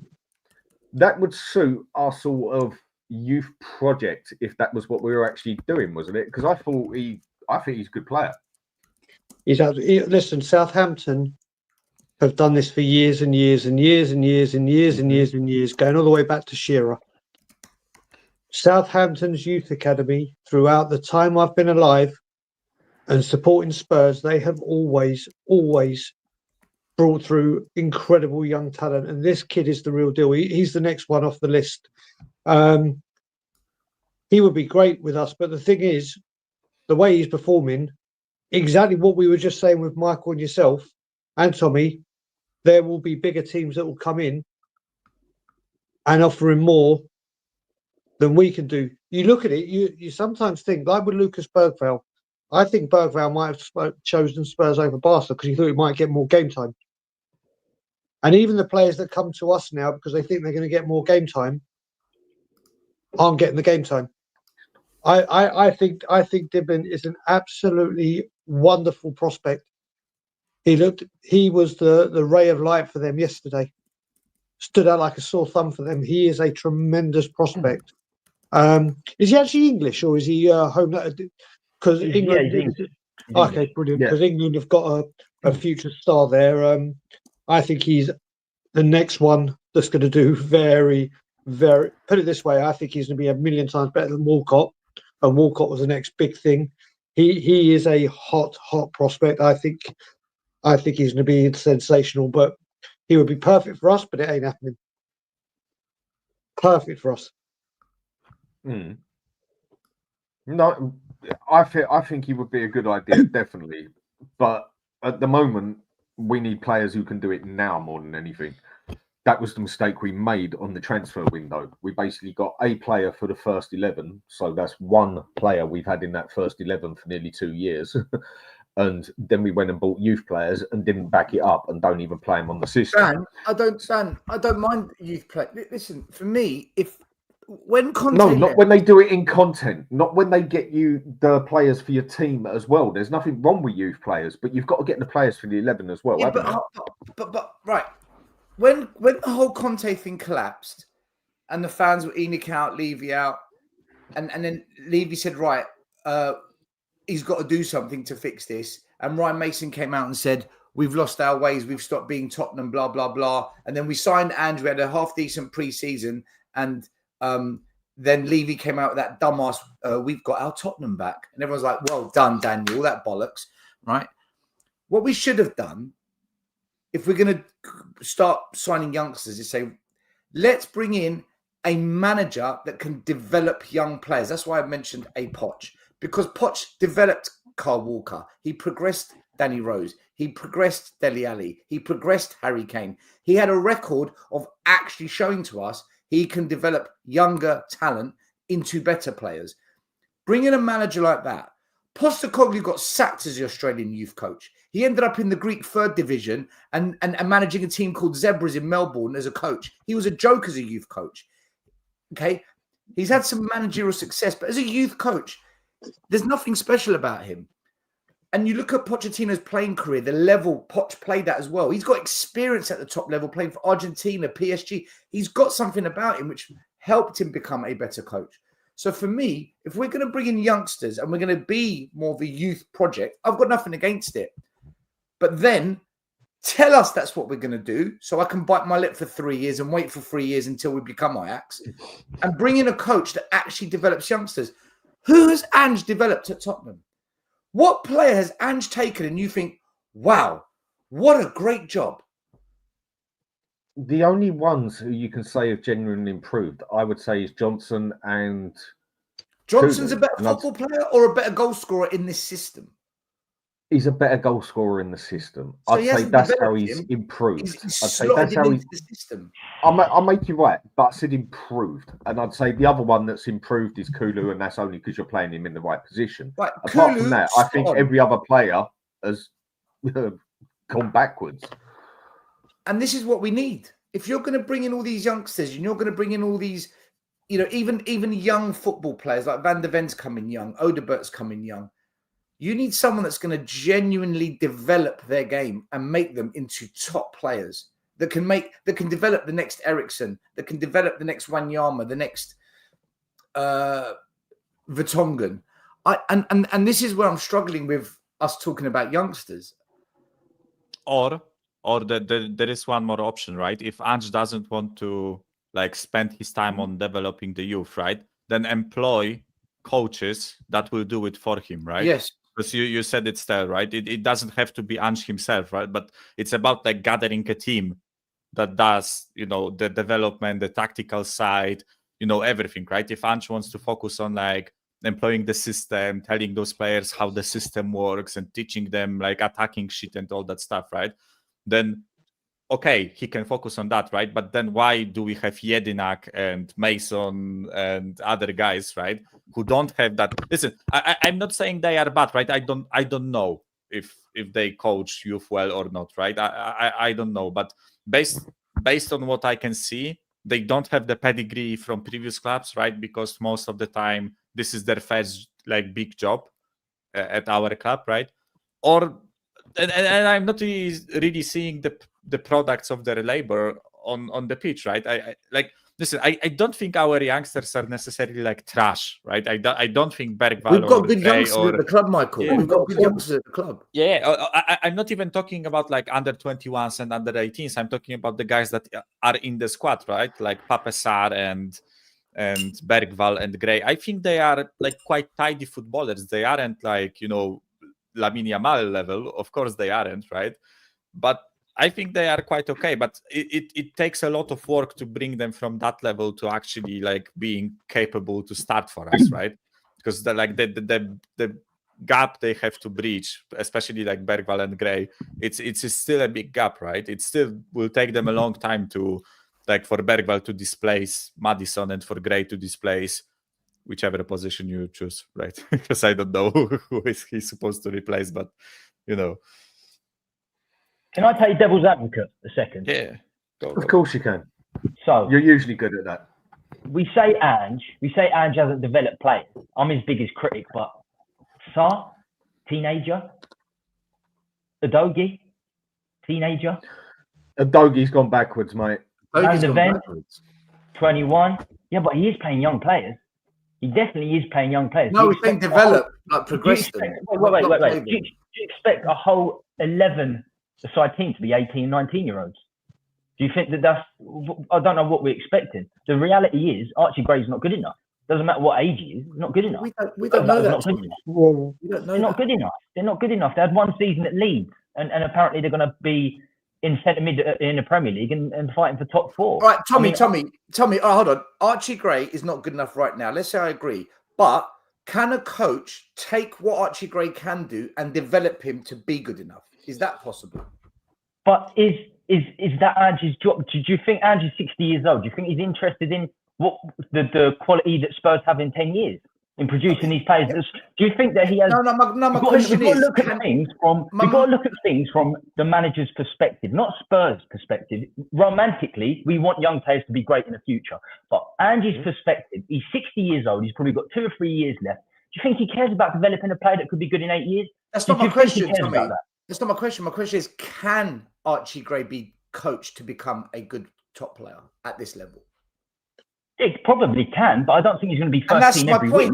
And you're backing up what I'm saying. You're saying he can, So therefore, if we had a Poch or a Nagelsmann, for example, working with Gray instead of Ange, maybe Gray will be our next Wanyama. But maybe. they still not.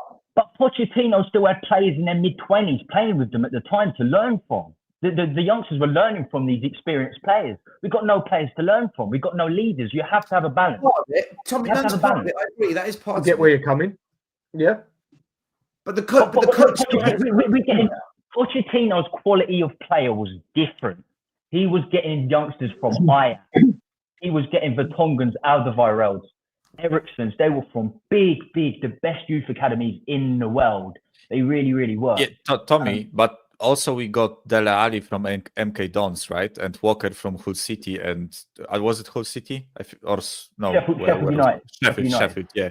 So, listen, Walker was developed before Pochettino turned up. Walker was absolutely insane. Before he had injury problems, but he was in the Spurs squad 4 years before. But you had Dele Alli. Dele Alli's one of them. But he was Alex Ferguson himself said he's going to be the best cam in England. So what no other clubs went in for him, I don't know. But he was rated top dog, like Gareth Bale levels. So Archie Gray's not that. Odegaard from relegated Burnley. Is going to come in and play every week. But by the way, I agree with you that the talent that actually, when you look at the young talent we've brought in, it's not like they are like world beaters. Although like Archie Gray, Bergwall, they have been like rated in Europe, right? Barcelona were in for Bergwall. Whatever you make from that, right, is a different thing. But I agree with you. But I'm fighting against like the statement that it has to be from like Ajax Academy, or if a player is talented, he can come from like Jamie Vardy, come from the fifth tier of English football. If he's talented, that he is talented, right? It's about like, I agree with you that the level of youngsters that we bring in is not good enough, but I don't necessarily agree it has to be from like Ajax or whatever, right? Because right now, if you want to take youngsters from Ajax, you pay fucking 20-30 million for them, right? And I would really like us to find those, like find one or two of those guys that aren't like as widely known, right? Because I don't know if you know an Ajax player. He plays like left back and left center back. I think it's like Jarel Hato or something like that. Yeah, I know. He's playing regularly for Ajax, and he's widely regarded as like one of the upcoming prospects in the defensive department, right? But if you were to price him out from Ajax right now, it probably takes you shitloads of money, right? So then we run into a situation like with Archie Gray, where we have to spunk 40 million on a kid, and then we don't have money or we don't, like, the club doesn't want to spend more money on the established players. So I agree with you that Gray and Bergwall, listen, I think they are tidy footballers. I just don't think they are quite ready to step up into like Premier League and be part of the first team on a regular basis, right? But that's not saying that they won't be in the future, right? That's how I look at it. I'm just going to add to this because do you know what? Like I said, and Dan knows. After the Bournemouth defeat, I snapped. I finally snapped, and I was like, right, this is it. I've had enough now. I don't know why we are constantly talking about Pochettino and the great players we had and the great team we had. We all know it. We can always go up throughout the 24 years. We've had great teams. I'll go back to the team with Luka Modric, Van der Vaart, Gareth Bale, Ledley King, Musa Dem. I can go through them all. What happens every single time is we're on the verge of doing something, and we spontaneously combust, and we get back to ground zero, and we start again to do the same thing again. We're not going to find or buy the Vertonghen's of this world. And I will say, and people know how Jan Vertonghen, the great, that man, Jesus Christ. Well, we're not in that world anymore. We're not in that world anymore. We can carry on having streams about this over and over again, talking about Poch, who, of course, didn't win anything, but took us to the cusp of glory, the cusp of it. We can all bang on about Ange now, which I refuse to do. I was on the verge of being Ange out. I'm not. I've taken a step back again because I haven't turned my back on a manager and won't. We can talk about Harry Kane's gone. Why haven't we got another Harry Kane? Or it all goes back to where, like I said, I don't care who plays for this football club at the moment. I don't care who we bring in. I don't care who's in charge or who will take over him when he does go, because it's the same shit that will go around again. It'll be the next manager. Oh, why didn't we buy players for this guy? Why are we playing this way? Why didn't we have a Kyle Walker type player? Why didn't we have an Aaron Lennon? Why? It's all pointless. This whole conversation, and I'm not digging you guys out. I'm just saying that we've been on this circuit, me and Tommy, a little bit longer than you two, and it's the same conversation I was having with Tommy when we started. It's exactly the same bloody conversation. Just, oh, this manager's got this and that manager's got, and these players done that. It's the same thing all the time. It's not going to get better. It's a circle that don't change, isn't it? It just keeps going round in a circle. Correct. It's like we get to a certain point and it's like, right, we've got to that point. I want us to go backwards now. And then basically start again. You're right. Since I started watching this about, 2 years ago, I started watching YouTube. Before I even come on it, I notice it is true. I mean, at times, though, what else can you say to it when it is the facts are the facts? They are facts at the end of the day. This team, this squad, this club just doesn't want to progress. The owner does not want to progress. You're right there. I can't debate that. I can't argue that. I can't even question that, for God's sake. I wish I could, because it'd be more entertaining, but I can't. I'd look like an idiot if I fucking did. So I'm not even going to attempt it to play devil's advocate on that one. So with a question here quickly, before I go to the Man U game. If we sold Son for however amount of money and spent it on a good central defensive midfielder, centre mid, or even a striker, I'd say centre mid or DM, if we actually start using a bloody DM. Would you mind Mikey Moore being our left wing back week in, week out? Now, with that, I don't know if he's ready for a wing back for being winger, week in, week out. But I definitely think he's got the capability to start playing pretty consistently. And if we have fit players there, he can definitely bring himself into the club with other players. We could play it like if Odegaard was fit. Yes, we still got Turbo there. Whatever, but I wouldn't have a problem with that. I just don't feel we could drop him in it for 6, 7, 8, 9, 10 games straight, but I think we could definitely get him into it. Because whether he's 16 or not, if you're good enough, you're good enough. Look at Barcelona. Look at Ajax with what they do.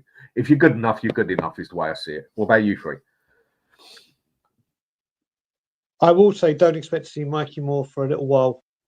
That's what I will say.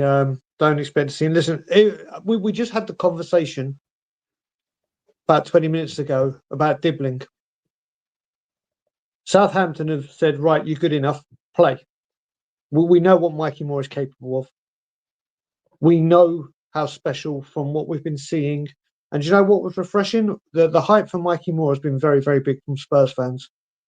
But I saw over the international tournament over the summer, even fans who weren't Spurs fans going, oh my God, Spurs have got a real one in Mikey Moore. He was sensational in that international tournament for England. He is a very, very gifted player. And if they could do it with Dibbling, hopefully we can do it with Mikey Moore.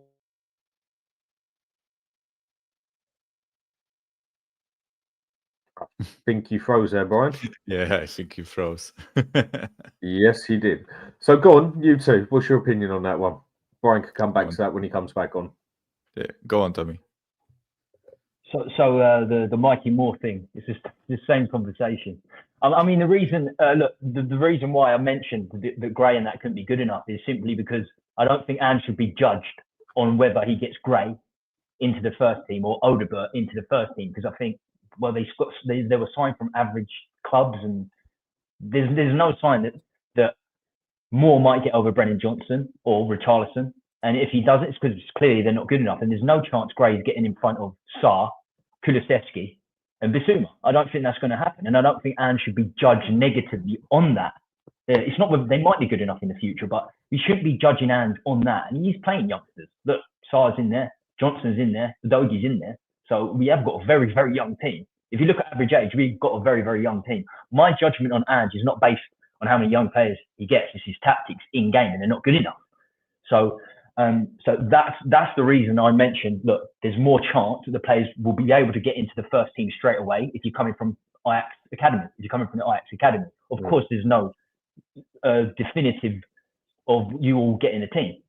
And Diddley, 15 games. I just looked it out. 15 games for Southampton. He's, they're 5 points. They're on 5 points in 16 games. It's a lot easier to get thrown into the deep end when you're 9 points away from safety and you're playing for Southampton. Look how when there's nothing expected at all, basically. Look how when there's no expectations. And you know what? I'm with Dave on Michael Moore.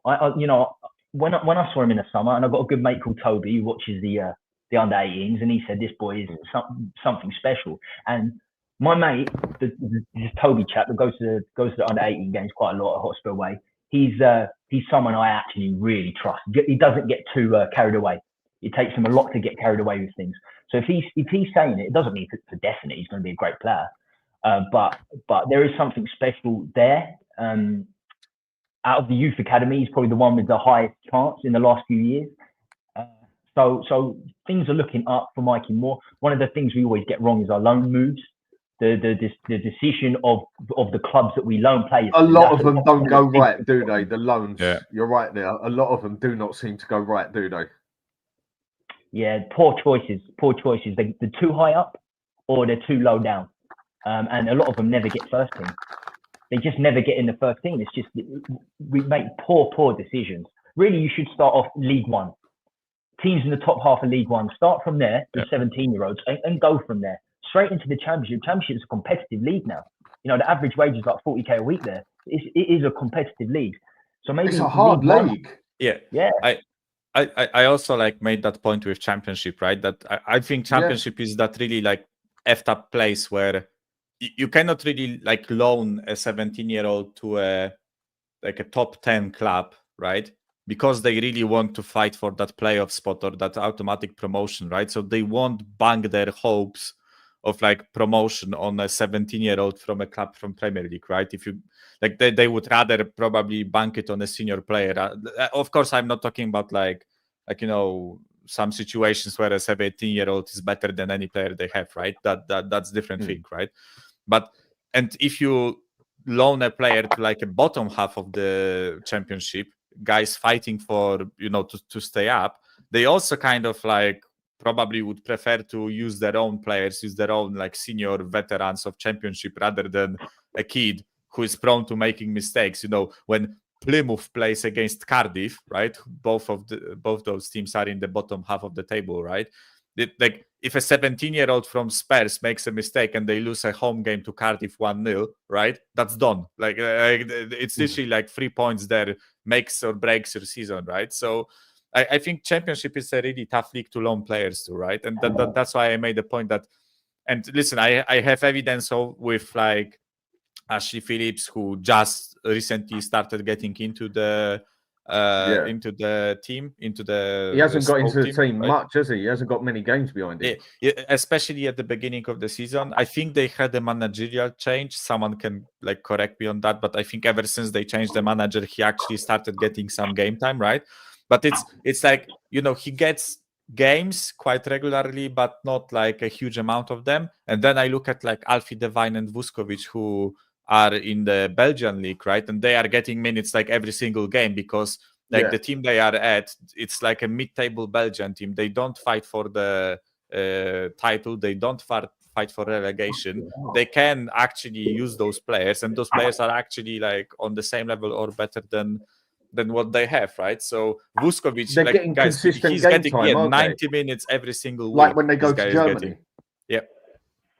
No, so I agree with that. I think because people in England have this fixation of we have to send them to Championship. They have to learn the English football, right? No. First of all, Championship is not at all like Premier League, right? They will kick the shit out of you. There is no VAR there. If they get a chance, they will punch you in the gut, right? That's basically how Championship works, right?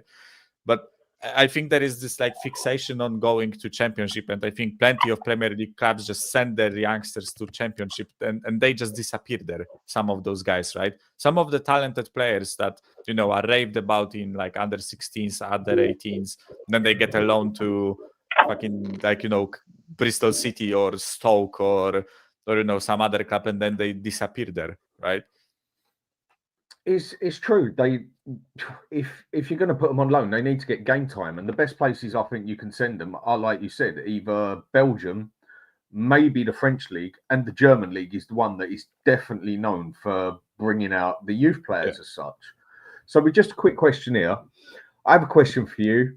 If Reguilon is fit and ready, and Udogie isn't, are you playing him, Spence, or Dorrington, or someone else on the left side? For me, I'll stick Spence on the left all day long. Yeah, I think. I'm muted. Sorry. I think Reguilon's time is finished at the club. I unless it was like a complete disaster of a injury crisis, I don't think he will see game time, and I wouldn't be surprised if we actually let him go in the winter window that's coming. But yeah, listen. I think we will see either Udogie or Spence on the left side. That's dependent on Udogie's fitness, right? And if Udogie is not fit, then it's Spence. If Udogie is fit, then I think it's between Spence and Porro for the right side. And I think Archie Gray will play in the middle of the defense, right? I don't think he will experiment in a quarterfinal of a Carabao Cup. I think if we are playing Tamworth on Thursday, then I think you would see Dorrington in the middle and possibly maybe a kid from the academy on the left side. But I just feel like there is too much riding on that United game for him to risk starting Dorrington, right? Because Dorrington didn't look bad again, with the level of the opposition in mind, right? He didn't look bad, but to just he got his debut, got 15 minutes, right? And now you want to throw him in a quarterfinal of a Carabao Cup against United, where United will probably play a really strong side. I don't see that, right? So I think he will use the most experienced players that he can probably use. That's how I look at that United game. I mean, Tommy, what do you think on that? On the left, if Udogie's injured, do we start Reguilon, Spence, Dorrington? Do we even go and stick Archie Gray there? I mean, for me, it's got to be Spence. You put him there. I like left-footed players at left back, right-footed players at right back. Slightly different. It's the better way to have it. Different for wingers. It's good to be. Son's right-footed. He's been world class on the left, or close to world class, because he comes inside. Well, I guess with Ange's introverted style, you could use the same argument. Introvert, they come inside, so you could have the right-footed play at left back. So I think, you Spence would be the option there. Spence would be the option there. It'll probably be Gray. Gray is just the utility man, so it'll be Gray Dorrington's centre back, isn't he? So you could have Gray left back and then Dorrington coming at centre back. I don't trust Gray at centre back against the big boys, and we've got big boys coming up, as I've said. Well, that's the one I'm going to come to in a minute. Maybe get a real centre back in Dorrington. What's happening with Ashley Phillips? Is he back now, or is he coming back in January? No, he's on loan and he's actually getting some games in now. Finally. Yeah, he's at Stoke. I thought we were recalling him. I heard that we were recalling him. Even if we recall him, he can only start playing for us beginning of January, right? Yeah, so because we have to do the paperwork, and it gets accepted 1st of Jan, and only from then you can start using the guy, right?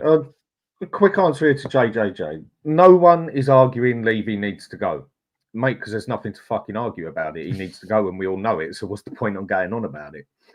How does this not happen when fans are turning up and paying his wages and increasing the value of the club, turning up to the games? What do you want me to do with you, mate? Do you want me to argue with this one? Do you want me to debate this one with you? I'll make you 100% right on what you're saying. I can't debate that. I'm Levy out. Tommy's Levy out. Mike's Levy out. I mean, do I really even need to put it down about Stel and fucking Brian, for God's sake? Oh, no, I forgot. Them two are Levy in, aren't they? Shit. We should have had the debate with them too. To be fair to JJ, he does have a great point here, because I've known Stel because there's one name you mentioned there who's still a season ticket holder, and that's Stel. And I've told Stel before. How can you really be Levy out if you're a season ticket holder and giving him money? I've told him this plenty of times. I don't really agree with it. But then the more I think about it, it's because he loves the club so much. Even he loves the club. Why so much. do you have to give up going to a bloody game that you always want to go to for fucking that prick Levy? Like, you've got a good mate or a family member who's, I don't know, he's addicted to something. He's addicted to drugs. You want to get him off it, you really do. But sometimes, just to make him happy, you're like, here you go, because it's the family member. You don't give up on him. You never give up on him. And it's almost like that to a certain degree. You have to love the club even more. But reality, honestly, that is a problem, because Stel is the biggest champion of Levy out. That is a problem. And to really champion it, you can't. Stel and Brian. I put them both on the same level, Stel and Brian. Yeah, but you keep giving money. This is why I was hoping Stel would be it, because I want a good conversation with him. We'll have another one of Tottenham away, because there's a few other things I disagree with. The Tottenham away group and people in general, not just the Tottenham away group. I've seen 90% of the Levy outers, which I have a big problem with. You might not have enough time to go through it now, but I do have a big problem with the side that I support. I believe I'm more Levy out than Stel and Brian now, but I'm glad I heard Brian say, Ange, it's not about Ange going out, because I hear this a lot from the deep Levy outers. Get Ange out, get Ange out, get Ange out. He's not good enough. He's not a good enough manager. But who is he appointed by, and who's been in charge of this squad and the team for 25 years? The target needs to be Levy. Of course, Ange isn't good enough, but there's not going to be a suddenly great replacement. There's not going to be a sudden upsurge in quality players. There just isn't. So we need to get Levy out, and for that you need to stop putting money in. Billy Cairns is guilty of this as well, and you could say he's probably the most Levy out. The problem is though, Tom. The problem is though here, yeah. I mean, I totally see where you're coming from, yeah, and when others have made this comment as well. But then there is another side to it, in the aspect of, why have I got to stop going to my fucking football team just because I can't stand the fucking owner? Now, I do see the side of it. It puts the money into whatever else. But the problem is there's about a 50, 60,000 waiting list for season tickets, that if that season ticket goes and you don't get to do the one thing you've done all your life to get away from in your weekend, or however you do it, the other fella behind you is just going to take it. Yeah. Guys, now, I know that doesn't sound like... Thank you for the show. Yeah. Sorry. No, nice to see you, Mike. Take care of yourself, mate. Nice to see you too. Bye-bye. So, see you later, mate. So with that, Tom, it's a bit of a catch-22 situation for me, because one of the other 60,000 is only going to take it as well. And the reason I don't really debate Levy that much, especially on my own show anyway, is because we all know what we want there. We all know I'll say it straight, and people don't like the word, but he's cancer. That is what that man is. And what he does, he eats that club from the inside out, exactly the way that does the dirty job.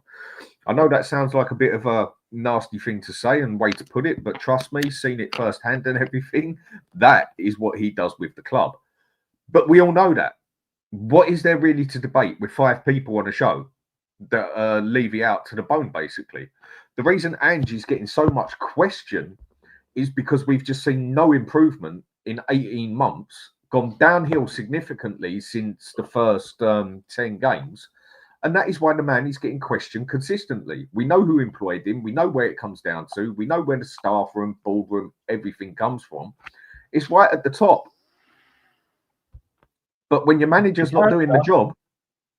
The cancer for me, Dan, is this is where I disagree. The cancer is the fans, because they allow Levy to do this. The cancer is the fans, 100%. And my point is this, and I was hoping Stel was here, because, he's gone. I don't know, he's busy. He's probably working or something. But no, he's busy. He's working. He had to go do something. If you're the Levy out guy, and he is the Levy out guy, brilliant channel, love his show. It's probably the only one I watch, that and this. You can't really be a season ticket holder. For me, you can't. Okay, look, there's 60,000 people waiting, but the 60,000 people are not Tottenham away Levy outers. You know what I'm saying? So I struggle with that. And Sean is mentioned, right? And these days, the Ange out is such a big problem to go Ange out over Levy out. It's such a big issue. Completely gives Levy a free run in the future. Yeah, mate. Do you know what? A free run in the future. And this is something I don't like. And mentioning Sean and the Levy inners, it is easier to be consistent with Levy in because all you do is don't blame Levy. You just say, oh, it's the players and the manager, or it's the players. Mostly it's the players, right? And then you can just say Levy's good. He's helped us. He's a great businessman. Who are we going to sell to? Because I don't think they're going to do any better. But they're actually consistent in that message. To be Levy out, to be deep Levy out, and then to constantly talk about Ange out is not consistent. You're killing your own argument because you're worried about the manager. But it's not the managers that have done the damage to this football club. It's Levy and the fans supporting Levy. Our own fans are the cancer. We can't. We've got to get involved. We've got to really. It's easy for me because I'm in the background now, and a lot of these people are streaming day in, day out. But we're losing targets. We're losing the target. We're losing the real fight. And I'm more Levy out than Brian now. I'm more Levy out than Stel because I can't even watch Spurs now. I struggle to watch Spurs because it's the vicious cycle. I can't stream any longer after Ange. I can't do another stream saying who's the next manager going to be, who are the next players going to be, because it's a vicious circle and the same thing again and again and again. You've got to move Levy out. You've got to get him to sell some of his shares, like Glazer's done with Sergeant Ratcliffe, who's now going to be in charge of the football side of things. That's what we've got to do. It doesn't matter who the managers is. It doesn't matter who the players are. It's the same. Hello, Brian. I'll take it your internet crashed. Back. The internet's back. Sorry for that computer malfunction, but it looks like it restored itself at just the right time. It gave me enough time to make a coffee, reboot everything, and then turn in. Listen, there's a few things I just want to. I just want to pick up on a few things Tommy said. Go for gold, mate. Yeah, I mean, listen. First of all, being it does. If you watch the games, don't watch the games. Go to the games, doesn't watch them. But Levy out is Levy out. It's like when people say I'm a bit. I have people go, I was a worse alcoholic than you. No, you're not. If you're an alcoholic, you're an alcoholic. It's that simple. It's that simple. Levy out is Levy out. What I will say, one thing I will say that you said, Tommy, that was an issue, but we've been our own issue with this as well as Levy out. The thing is, the fans have been a problem, refusing to see it or not wanting to see it or making it or just maybe I didn't want to say it because of the group that was protesting. The most important thing is that right now the tides are changing. Right now, the impact is bigger and bigger. Things are happening within big fan groups putting out. There are things happening this time. And this is someone, like you said, you went to the protests that I couldn't attend because I was here with COVID. But when obviously I was there protesting week in, week out, training ground, you name it. The most important thing right now is not saying, ha, where have you been? Fucking told you you're in the. It's now that they're here. It's like, thank you for not even thank you. It's like you've seen it. And the only way, obviously, when you start rolling a snowball or a rock down a mountain, it gets bigger and bigger and bigger and bigger and bigger. And that's what's happening right now. I've been here in this position, as people well know, and I've said on multiple times, I've been here for 17 years. 17 years. Martin Yole. Stel always says that the final breaking point for him was Pochettino. I don't go around to Stel and say, well, where were you for Harry Redknapp? Where were you for AVB? Where were you for this? What the fuck? Thank fuck you finally did, you idiot. I was right. You were. No, well done. It doesn't matter when they get there. It's the fact that they get there. And you could see clearly. Exactly, JJ. But this is the thing. Now that they're here, and you could see, listen, like I said when I came on here yesterday, yesterday, bloody hell. I've been told by hundreds of people that I know that travel up and down the country to support this team. Hundreds of them. One of them being the guy you mentioned, who's a very dear friend of mine, Tommy Billy, who always carries the banners, goes to Europe, everywhere to support his club. And he has done pre-Levy, he's done pre-Sugar, he's done pre-Scholar. So when it's been 30, 40 years of supporting, you can't just go, right, I'm in a position where I can do it. You know what I mean? Billy, but you know what? I'd rather a Billy Carnes was there screaming Levy out, taking the banners, putting pressure on, than a brand new fan who may not feel that way about Levy taking that seat and drown it out. You saw that away support yesterday. I got told by Billy, a lot of my unique out group, Ben from We Are Tottenham TV, and a load of other people that every time you go to away games, when Levy out gets chanted, you get the death stare or the look of, oh, shut the fuck up, and there's arguments. All of them said, do you know what? There was only a couple of them yesterday because everyone, even in the concourse at half-time before the match and after the game, even when the players came over to clap and give their shirts away, they were singing that, I don't care about Levy. Mate, it has picked up. Now it's down to the home fans to do it. But right now, we are in the strongest place we've ever been as a fan base that have wanted the ownership out for such a long time. I heard it all through the game. Levy out. You could hear it over the Southampton I couldn't even believe it. I actually messaged my unique out group because at one point I thought I heard it. I just wanted to confirm it. And I said, guys, did I just hear a Levy, you're a see you next Tuesday? Yes. They're like, yep. They were just relentless. So important. They were exactly, Tommy. I said the most important thing yesterday was them. I am in awe. I put a tweet out, Tommy. I don't know if you saw it, where I said after the Chelsea game, I'm so happy that the next two games are away because the away fans will do what the home fans won't. And they were electric. And now, Brian, for you in particular, I know you've always been that way. You don't care if what you say is true. You don't care if you were Levy in a year ago or 6 months ago, as long as there's a time for a change, and to change things, we need you to be Levy out now.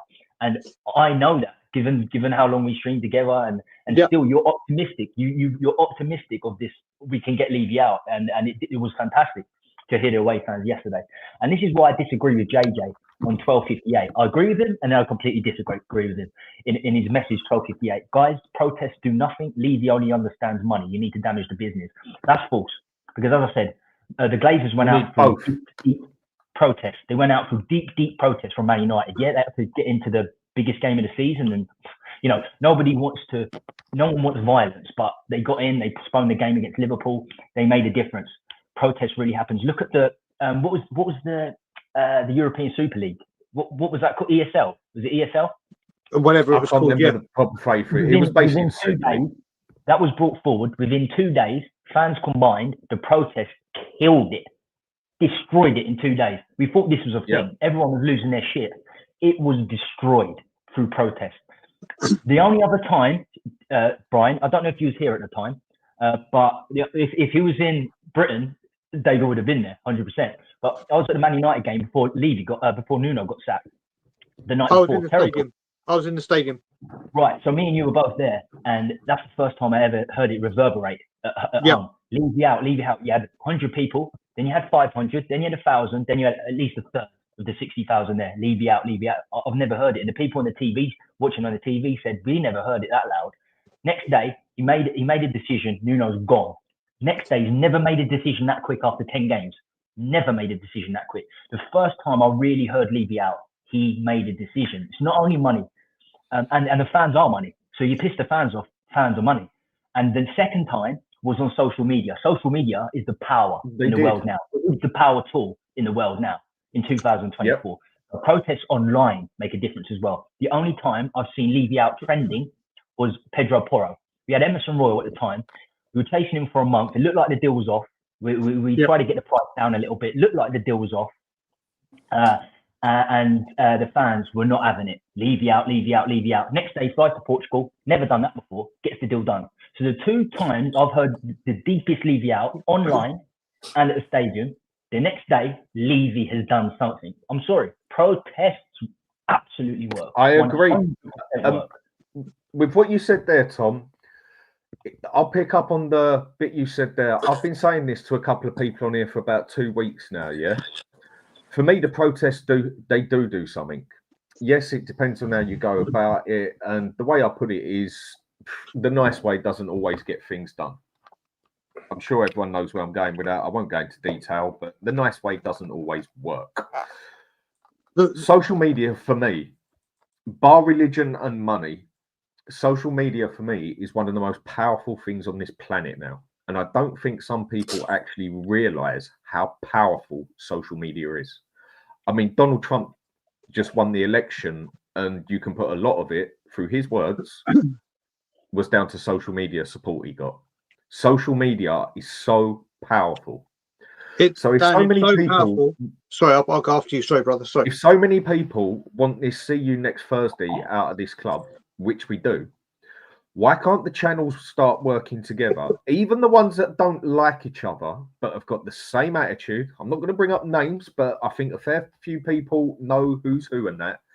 People who don't like each other, but they're actually fighting for the same cause.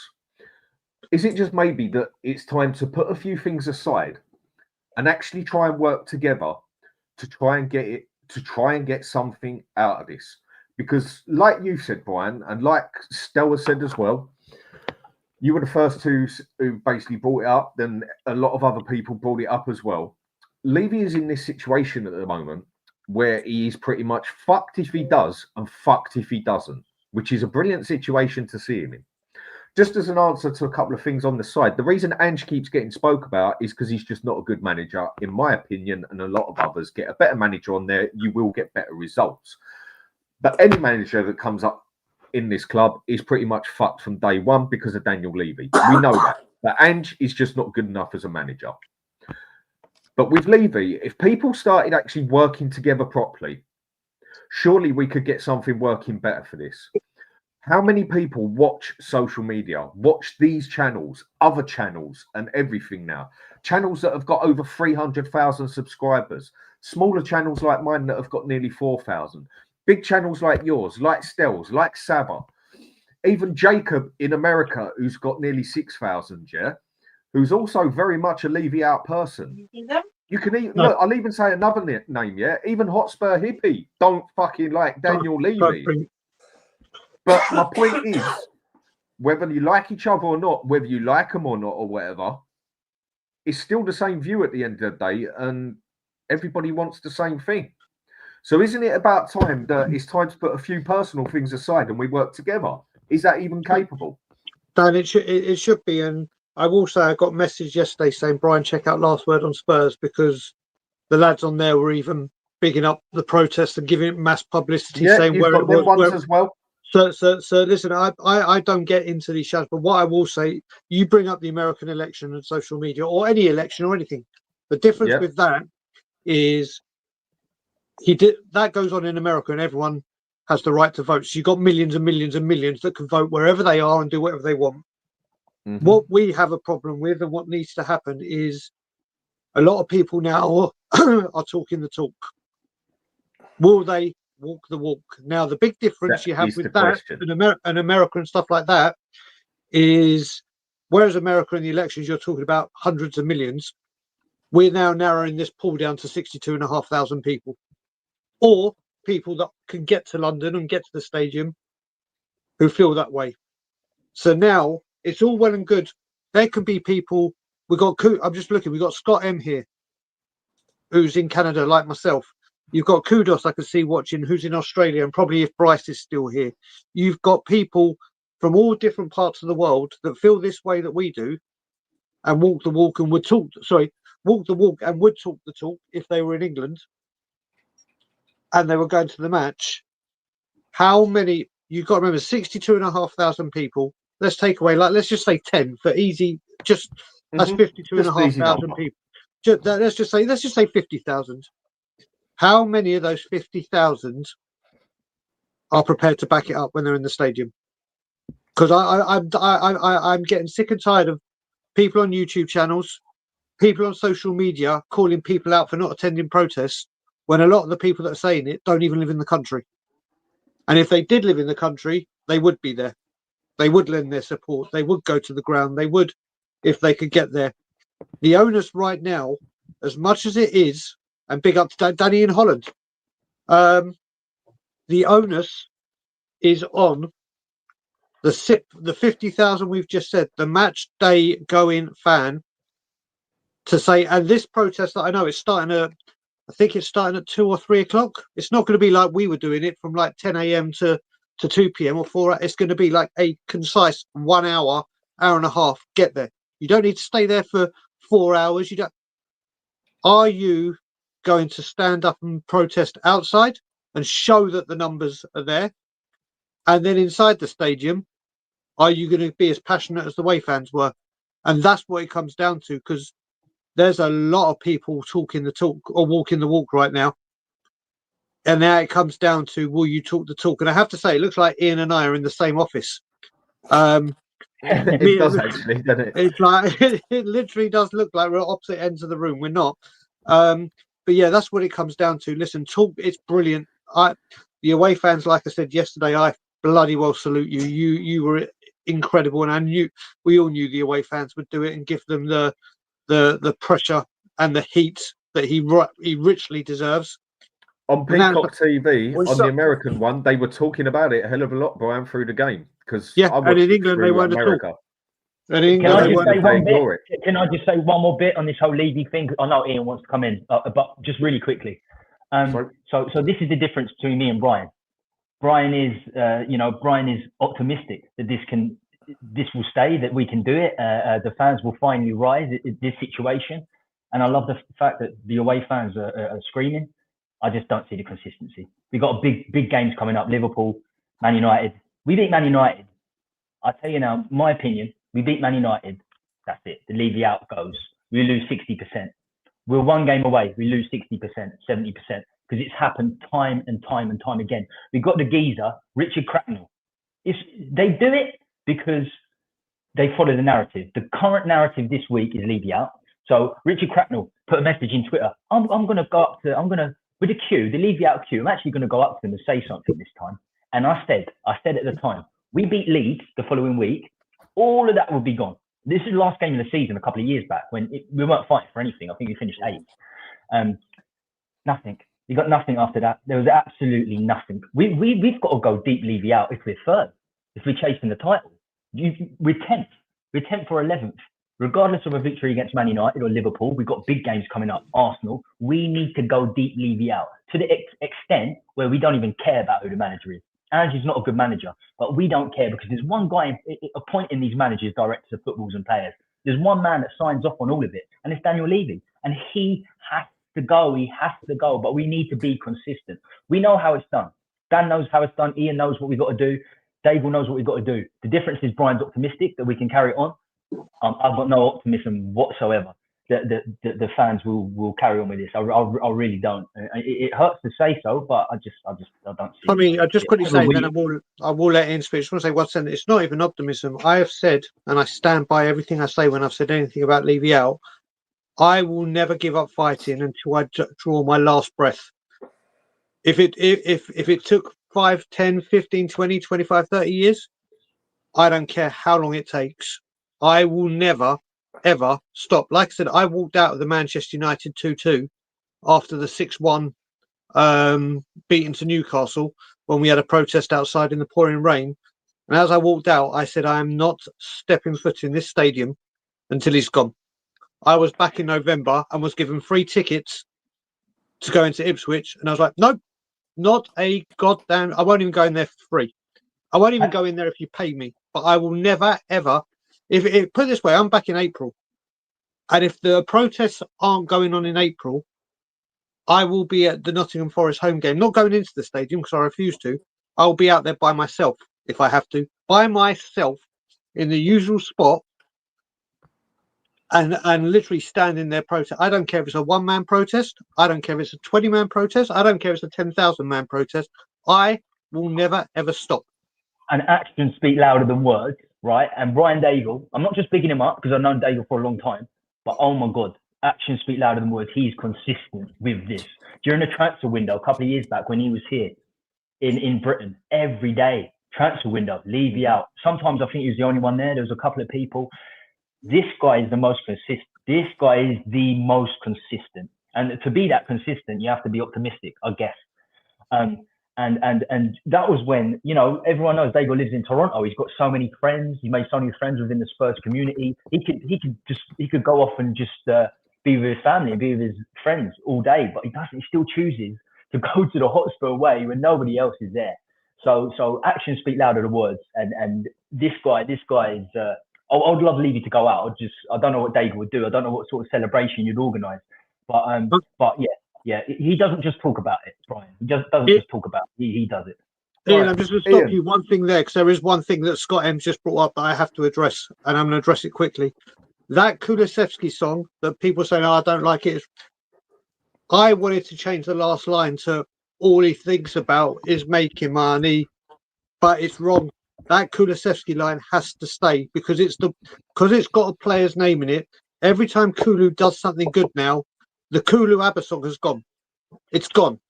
Every time Kulu does something good, and it's the easiest way. These fans are lapping it up because it's got a player's name in it, and it isn't.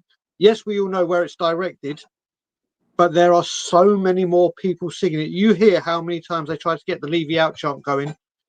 It was loud, but not loud enough.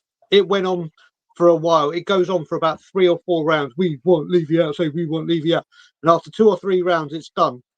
That Kulusevski song was going on for minutes, non-stop, before the game, during the game, after the game, and every single time. If that's what it takes for the fans to sing a song like this anti-Levy, then we've got to embrace it. We have got to embrace it, Scott, because every time Kulu does something that's good, a solid point. and let's face it, he does do a lot of good things we've been speaking about, rather than going, gimme, gimme, gimme a ginger from Sweden. Every time he does something good, I don't care about Levy. He's getting it lock, stock, and fucking lock, non-stop.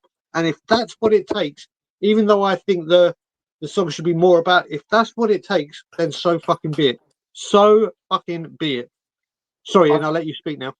That's a fair point. Ian, how are we doing, mate? Yeah, good. You guys all right? Yeah, fine, mate. Good show today. I just want to come on to just a few minutes just for a couple of points. Firstly, we sung loud and proud yesterday. Let me tell you, we were one up. We were singing Levy out before the game. Absolutely. We scored after 37 seconds. We were singing Levy out after 67 seconds. So it doesn't matter that we've scored and everyone's happy. They're still Levy out. The hardcore will drive it. It will start with the away fans. There's no question about it. It will happen. To address Tommy's point, which was the reason I came on, people like me, I've been going home and away into Europe for over 50 years, Tommy. I'm not going to give it up, and I'm not going to let that bastard push me out of the club because he wants. I appreciate that. And I appreciate that. He wants people like me out of the club. Correct. He wants the loyal fans who go back years out of the club. He just wants his happy clappers and his tourists in there who are not going to give him. Who are not going to give him any grief at all. And if we give it up, then he's won. Spot on. Basically. I think that's a fair point. I think that is a fair point because if the people like you, Stel, others do give up their season ticket, that's right. Like I said, it's only going to get taken over by one of the other 50,000, and it's a very high chance that he does actually get what he wants. He gets the tourists and that. Absolutely. So, I was going what you said, Tom, I think he made solid points as well, but I think these are solid points as well. I think they're both debatable, the points. I started going to Spurs 35 years before Enoch came on the scene. And please God, I'll still be around when they're off the scene and following my team. When I was explaining it, did you hear me say, on the other side of things with Stel? Yeah. I appreciate that he's been going for so long. It's very difficult to stop going. And why should you stop going because of Levy? Why should you? And with you, Ian, it's a different argument with you, Ian, because Tottenham away have one of the biggest Levy out campaigns going, and we talk about money, and you go to the games. I struggle with that. I really, really do struggle with that. Tommy, there isn't a right and a wrong here. It's what is right for that particular person. Salah's not been since 2007. That's his choice. That's his way of protesting against Levy. That's right for him. What I'm doing is right for me. Everyone's got their own, we live in a democracy. We live in a free world. Everyone's entitled to do whatever they want to do. Do we, that's Ian? Right for them. Do we really? Well, but it hasn't worked, Ian. But it hasn't worked. I don't think it's going to work. I honestly do not think it's going to work. This is what I have so much love for you and Brian to take your time. Tommy, and I know if Brian was over here, he would still go to every game and do the same thing. I won't go to every game. I'll refuse to go to the stadium. it's a waste of time. And it seems like I'm being That's personal. not how you meant it, Brian. It seems like I'm being very personal, Ian. And I would take it personally in your shoes if you've been going 50 years. And I'm saying, in a way, I'm saying maybe you're part of the problem. I'm not saying you're part of the problem. What I'm saying is social media is the power tool. It is the power tool. And home games. We need to go hard on social media as well. If we don't go hard on the power tool in 2004, as well as in stadium, then we're going to suffer. And I don't see it enough. I don't see it enough on social media. We need the two, 100%. We need to go to the protests at home. I went to the first four, Ian. I went to the first four big protests. 200 people, 17-year-olds singing how good Musa Sissoko is.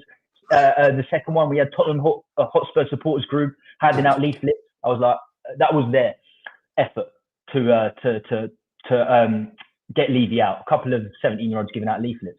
And I think we beat Wolves or something, and then nobody was interested at all. The next protest was a month later, and there was about 20 people there. So I don't have belief in the consistency, but I envy your and Brian's belief, and I hope beyond hope that you are correct. I hope beyond hope that I'm wrong and you are correct. Where I hope it's different this time, Tommy, is that we are mid-table, and hopefully the penny is finally dropping for fans. We have had 24 years of this. And all the other clubs are winning trophies, and we're not. We're not. And at what point do the fans actually wake up and say, hang on a second, we don't compete for the top players. We're not paying the top wages. There's more and more revenue coming into the club. I'm happy with that. Let him have 30 events instead of 16, providing it goes into the football team, because that's what underpins this whole situation. It needs to be done in the stadium. Absolutely. It really does. And that's where, if you've got a whole stadium singing Levy out, that is more powerful than anything else. Brian, Brian did a great job with the demonstrations, put heart and soul and passion into it. I was there, I think, from virtually all of them, Brian, last year. And people didn't turn up. People were standing on the other side of the road looking, what are you guys doing? Well, you can't, if you can lead a horse to water, you can't make them drink. And very true.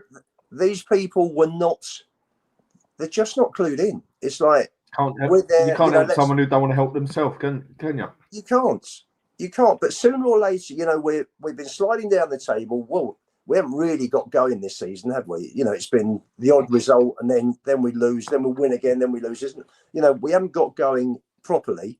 And people are realising, look at that team Poch had 7 years ago, and look at the team we got now. And it doesn't matter whether Ange's there or Potter's there, or you're bringing Gary O'Neill, or you bring Constance from Porto, or the guy that took Dortmund to the Champions League final the other year. It doesn't matter. The problem's still going to be the same. This summer window, which may turn out to be quite good when the kids come through, should have been there to bring the kids in, clear the deadwood to bring quality players in, because you're making room for them. But they didn't. We've ended up with 23 players in the Europa League squad, which is ridiculous. I think Spence showed in 35 seconds yesterday. He made a mug out of Ange. Didn't take him long. And people I think are finally waking up now to the fact that, the club's run, it's a shambles from top to bottom. We had Paritici with Gabbianini, who was bringing in good players. You had Steinson, who was handling the academy. Those two they got rid of. He brought Scott Money in, who's not a football person. He needed a football person. He didn't need a business person. He handles the business side, and he's hands-on, and he's hands-on with every single thing. Every single thing. A pal of mine's son was at Spurs a few years ago. He was 16 years old. My pal saw Levy, who said to him, I see your son's joined the academy. What chairman knows what kids are coming into the academy? But he does. He's got his hands over everything. So he didn't need Scott Munn. What he needed was someone who knows about football to help him, because he's not a football person. We all know that. And because he's not a football person, he keeps making mistake after mistake after mistake. And these are strategic mistakes for the club.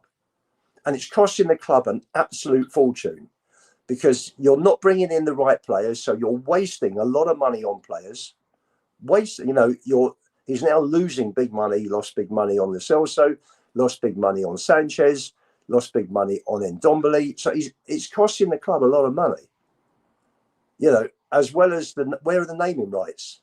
5 years, maybe 20 million a year. That's 100 million. So he's holding them back for a reason, mate. I'm sure he is. I'm sure he is. But I think what he done with that, Ian, was the fact. I personally think he done it for the what's the bloody phrase for it? Basically, to get the name about the I can't think of the right fucking word now. But basically, he done it in America. Right, we got the NFL deal. Where are we going to watch this? Oh, we're going to the Tottenham Hotspur Stadium in London. Oh, right, Tottenham Hotspur. Yeah, it's the football club. Bang, there you go. The name's about. Whereas if we called it White Hart Lane in America, they'd look at it. Where are we going to the NFL game? Oh, we're going to White Hart Lane. Oh, where's that? Oh, it's that stadium in London. That's right. That's why he changed it, isn't it? That's why it's been kept, in my opinion, as the Tottenham Hotspur Stadium. What's the word for it? The basically to get the name about. So he hasn't got to write it in the papers and everything else. I can't think of the advertisement. Mm-hmm. Advertising. Because the name Tottenham Hotspur is Tottenham Hotspur Football Club. And if the stadium is called Tottenham Hotspur Football Club and people in America, wherever else, come over for the NFL, they're going to Tottenham Hotspur Football Club.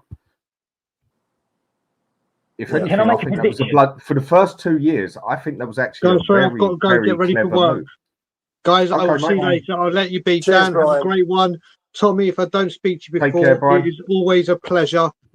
Congratulations, and I hope everything goes well for the next couple of days. Merry Christmas to you if I don't speak to you. Ian, I'll speak to you very, very soon, my man. Everyone in the chat, have a great day. And as always, Levy out. See you later, mate. Right, with what you were saying, Ian, go for it, mate. Sorry to interrupt you. I was just giving you my side on why I think he hasn't actually sold the stadium rights. And I think it's quite believable. I must say, son, 100 million is a lot to lose. Yeah, sure. It's a lot to lose. You know, even if it was sponsored by head of the NFL, you know, it's a lot of money to lose. I've got to shoot because I've got work, but I'm just going to say one more thing. Great show. Been listening to it with all the guests on. Tommy, I think Gray and Bergvale will prove you wrong. They will be first team regulars within the next 12 to 15 months. You're going to die on that hill. You're going to die on that hill, Ian. We'll wait and see. We'll wait and see. I hope you're right. I hope I'm wrong on a lot of the points I make. I honestly hope I'm wrong. I think it is fantastic that we've got 18-year-old kids starting to play more regular first team football. I haven't seen that for many, many years. Many years. We've had the odd one or two come through, but you know, within 10 years of each other. Never seen kids coming through like this. Is Gray out there? Is Gray playing because he's good enough, or is Gray playing centre back because all our centre backs are injured? Well, Gray's playing centre back at the minute. They're all injured. And, you know, personally, Spence should be in front of Gray at right back, no question about it. Reguilón should be the support for Udogie. And Gray should have been given the chance in centre midfield because these midfield boys, I'm sorry, are not consistent enough to make their positions untouchable. So I can go with what you're saying. After if you what spent 40 million the other week, and I could give Archie Gray a go in the middle. Yes, absolutely. You know, he can play football. You can see that. He's comfortable on the ball. There was one situation right in front of us where he was penned in by the corner flag, took his time, swiveled, came away with the ball. The guy can play football, but let's see him in his proper position before we judge. If he's not up to it yet, send him out on loan, give him a year, and then bring him back, or half a season. But at least put him in his position so we can see if he's good enough. You know, if you spent 40 million, what's the point of spending 40 million on someone and then sticking them elsewhere? That's actually ridiculous. It's just ridiculous. Ian, I know you got to go. But he wasn't signed for that position. He was. Believe me. Look. Come on. We've got to engage our brain here. Tommy, Emerson Royal. He's believing. Let Tom get his point. Then you can. Emerson Royal was sold the week that Archie Gray came in. What position is Emerson Royal? He's a right back. Spence wasn't added to the Europa League squad. We were trying to get rid of him, but we can't get rid of him because his Leeds contract was cancelled. He was terrible at Rennes. That was cancelled. This is Spence. And he was okay for We gave him a new contract, for God's sake, Tom. Spence. He got a new contract. But I mean, everyone gets a new contract. Davis is going to get a 5-year contract. He'll be there till he's 50. It doesn't mean anything. Man. Don't even go here. No, it just protects the value of the player. That side of things. That's just that side of things, right? He's one season in the Championship, 27 games at right back, 17 games at centre mid, and at centre mid we signed Bergvall, as you said. He came in the summer. Kulusevski's been reverted to a centre mid. There's no space in centre midfield, and that's without Basuma, Bentancur, and Sarr. And there are other names. He's not going to get above 7 centre midfielders, and he's not signed as a centre midfielder because he went the same week Emerson Royal went. He is a versatile player, and he's not playing at centre mid. You can't get in front of 7 centre mids because you played 17 games at Leeds. I'm sorry, Ian. I'll answer your point by point. Number 1, Spence came in to replace Emerson. Number 2, Gray filled in at right back. That was it. It was a fill-in. Plenty of Leeds fans have told me it was a fill-in. Central midfield is his position. And thirdly, the other point was, sorry, I lost my train of thoughts. What was the last thing you were talking about, Tommy? There were 3 things I wanted to say. What in terms of Gray? In terms of Gray. That he was brought here to be a right back. No, he's not. He hasn't been bought to be a right back. The last thing I was going to say is it's not 7 midfielders because he's not going to be a 10 like a Maddison or a Bergvall or a Kulusevski. You've got Basuma, Bentancur and Sarr. Now, for me, the way we play, you should be playing 2 defensive, 2 holding midfield players because we're wide open at the back, and you need that the way we played that, or at least 1 anyway. Well, no, you need 2. Otherwise, you are wide open. Now, to me, if you've got 2, you've got Bentancur, Sarr, and Basuma. Well, Bentancur obviously at this stage is a better player than Gray, but he's been inconsistent. Basuma is a head's gone, and Gray should be in front of Basuma. So he should be coming on to start with as a sub in his proper position, giving 15, 20 minutes. Let's ease him in, which you've got to do with any 18-year-old kid. And that's what we should be doing. But Bergvall's a centre mid. Bergvall's definitely a centre mid, and Kulusevski's playing centre mid. Well, listen, it's going to take time for these guys to work their way in, but at least Bergvall's getting some minutes now. Gray's been getting minutes, but in the wrong position. But I can quite easily go with what Audio just said. I reckon Gray was signed for his utility. The new James Milner will play anywhere and do a job. I can believe that. Could be. You don't use an 18-year-old as a utility. You confuse the guy playing centre back, left back at 18. You're using him as you need a James Milner as utility. Ashley Young, mid-30s, not 18-year-old. You're going to confuse the boy. Well, he's getting great experience and he's learning the game, Tommy. Well, they say learning is easier when you're younger. Not instead of mid.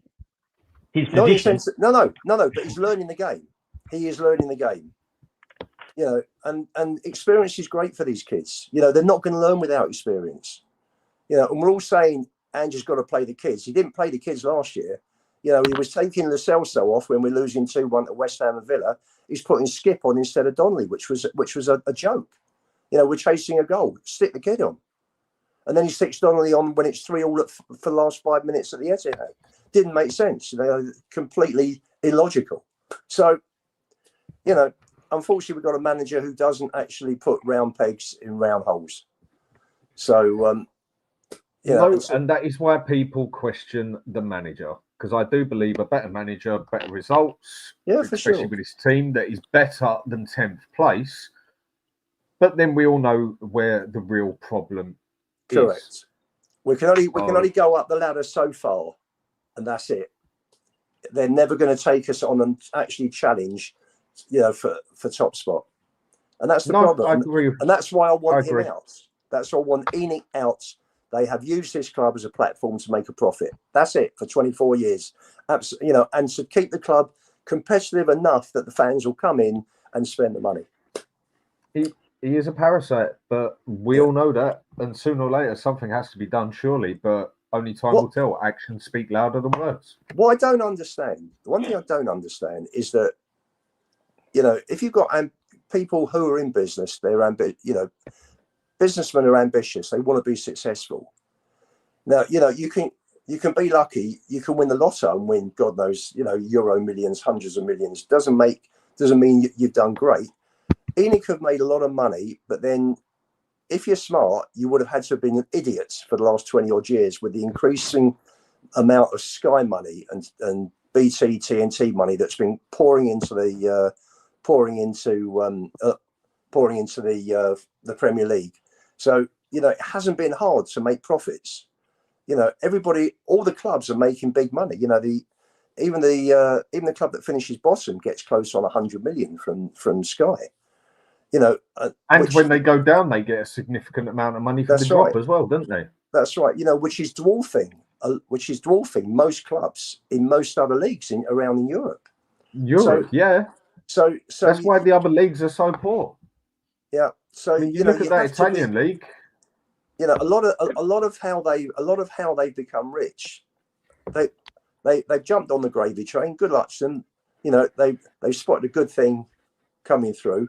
But it hasn't been through their work. It's been external rather than internal. But now's the time. Let them take they've spent 220 million. Let them take their 3 billion, 3.5, 4 billion, 4.5, and go. And let someone come in who wants to marry up making the profit with being successful on the football pitch, because everything else is a priority except the football. And enough's enough. And I think fans coming full circle back to where I came in on this whole thing with Levy. I think the fans are actually understanding this now, and hopefully the demonstrations will get. Because for the first time I've seen it, he's in that situation where he's fucked if he doesn't, fucked if he doesn't. Because there's a lot of people who want Ange out, for me being one of them, because I just don't think he is a good enough manager, full stop. Yeah. There's a lot of people who don't want him out. So one way or another, whatever this man does, he's going to get turned on. Well, what was good was, I mean, we haven't been 5 up at half time for as long. I don't think I can ever remember being 5 up away from home in a Division 1 or a Premier League game in my life. And they were still singing Levy out. And still singing, we don't care about Levy. And this went on the whole game. And they were talking about it. Yeah. Because I watched it on Peacock. I mean, I watch all my stuff through Peacock. It's $6 a bloody month, and you get to see every single game that is there. So I ain't paying fucking Sky 60 quid a month to get TNT with it as well. They can go full for multiplier for all I care. And the channel was talking about it. Peacock was talking about it at half time. Like, wow, you can hear that Levy out lot louder than you can the Southampton fans, even though the Southampton fans had left. Sure. In the past, Dan, you know, Spurs would be 2 down, 3 down, and all of a sudden the fans would erupt. But we were winning from 37 seconds. Yeah. And the fans were just singing throughout. It was brilliant. Absolutely brilliant. Well, it just needs consistency, like everything else, like we keep saying we want at the club, not like what Scott has just said here, is we go and beat Man U and all the Levy out disappears, basically. Well, I don't see that. I'm a realist. Look, I'm a realist. The only way Levy out is going to stay for the rest of this season is probably we have to lose more games. We have to be down in the dumps. We have to be 15th, 16th. This is why a lot of people disagreed with me at the end of last season. I'm Spurs born and bred. Tottenham born and bred. Half a mile, North Middlesex Hospital. I was born half a mile away from the stadium, right? Mm-hmm. I lived outside Seven Sisters. People that live in Seven Sisters know there's a Tesco. I lived above that. My mum lived above that for 20 years. Arsenal winning the league for me, it hurts me more than anyone. But I said at the end of last season, if Arsenal, how passionate the Spurs fans were against Arsenal winning, that sort of passion is what we need to go into Levy out. So we need Arsenal to win the league. We need Arsenal to win the league and finish 15th. Then Levy out will grow because we've got a whole summer. We've got a whole get relegated. Summer of protest. There can be. There's not next week. There's not next week we can win a game. We've got 3 months. We've got 3 months of Arsenal celebrations. We've got 15th, so everything's shocking. That's where I think the fans are. We need to be really, really bad to get there. So it hurts so much. When I started streaming, I said, how can you possibly ever say you want your team to lose? You're not a proper fan. We're sort of in that situation now. We're supposed to lose to get Levy and ENIC out. But the best thing that could happen here, Tom, is we got relegated. Yeah. In that aspect. I must tell you something, guys. That's a horrible thing to say. I thought when Harry Kane left, the fan base would erupt. But then Ange got on that 10-match run and everybody forgot about it. And do you know what they said before Conte was employed? If Conte can't make it, if Conte doesn't get support and he doesn't make it, the whole fan base we're definitely Levy out, 100% Levy out this time, because if someone with that CV and that many trophies behind him can't do it at Spurs, then we are Levy out. Were they? No. We didn't like the defensive football. It was too defensive. We had one of the worst back lines in the history of Spurs in the Premier League. That's right. And he got us fourth, and he was fourth when he was sacked. Yeah. And when he was sacked, we lost to Newcastle 7-1 next week, and we lost to Liverpool because they said, well, we should have been more attacking. Stellini went 4 at the back instead of 3. Correct. Went That's more right. attacking. We lost 7-1, and we conceded 5 against Liverpool, conceded 5 against Man United, and finished 8th from 4th to 8th. We got 11 points. We got 11 points out of 30 after Conte left. And the reason I say I'm a realist, Ian, the reason I say I'm a realist is I think the only way Levy goes out, he'll still be majority shareholder. It'll be a similar situation to what the Glazers at Man United, right? They're just doing the advertising now. They're not running the football side of things. And the only way to really do that is to sell shares. So they sold a third of their shares to Sir Jim Ratcliffe. It was only 8 months ago. I think we're going to see progress with Man United in the next few years because they've handed it over to a football man who's going to employ football people. So you sell a minor share stake, and then possibly, like we did with Sugar, Levy originally signed a minor share and then took over fully in 2008, took all the shares. So we need to do that, get the football men in by selling a third of the shares, because you can't trust Levy to say, oh, this time I'm going to get a director of football in that's going to change things and we're going to support him. You can't do that, because we've done it with Munn, we've done it with all of these guys before. We've done it with, we've done it with all the directors of football. It didn't work. You need to sell shares and literally pass it over to someone else. I don't think we're going to get, unless we get £8 billion move, we'll be generating £500 million a season, which is insane while we can't win trophies. When you look at that stadium is a monster. And the only way that it's going to get done in that aspect is if Lewis turns around and says to his family, well, do you know what, just get this thing out and sells it. Then if someone bought the majority off of Lewis, Levy is totally irrelevant. Well, it becomes a hostile takeover then. And that's what you need. Yeah, and the thing is, where Levy owns, what is it? Let's just say 20%, yeah? Whether it's 18, 21, 22, whatever. He's not 29, the main... He's on 29%. Okay, 29%. But if someone goes and buys Joe Lewis, they own significantly more than Levy. And they can basically just tell Levy to shut the fuck up and sit down, you little bitch. And he has to do as he's told. And they can totally wipe him out the whole thing. That is where you would really want to sell it. Yeah. I mean, if we actually had someone buy Spurs, Levy stays there. He says, I ain't going nowhere. They haven't got to make him chairman or nothing like that. If Lewis sells it, they tell Levy to shut the fuck up and sit in the corner with a little D hat on his head.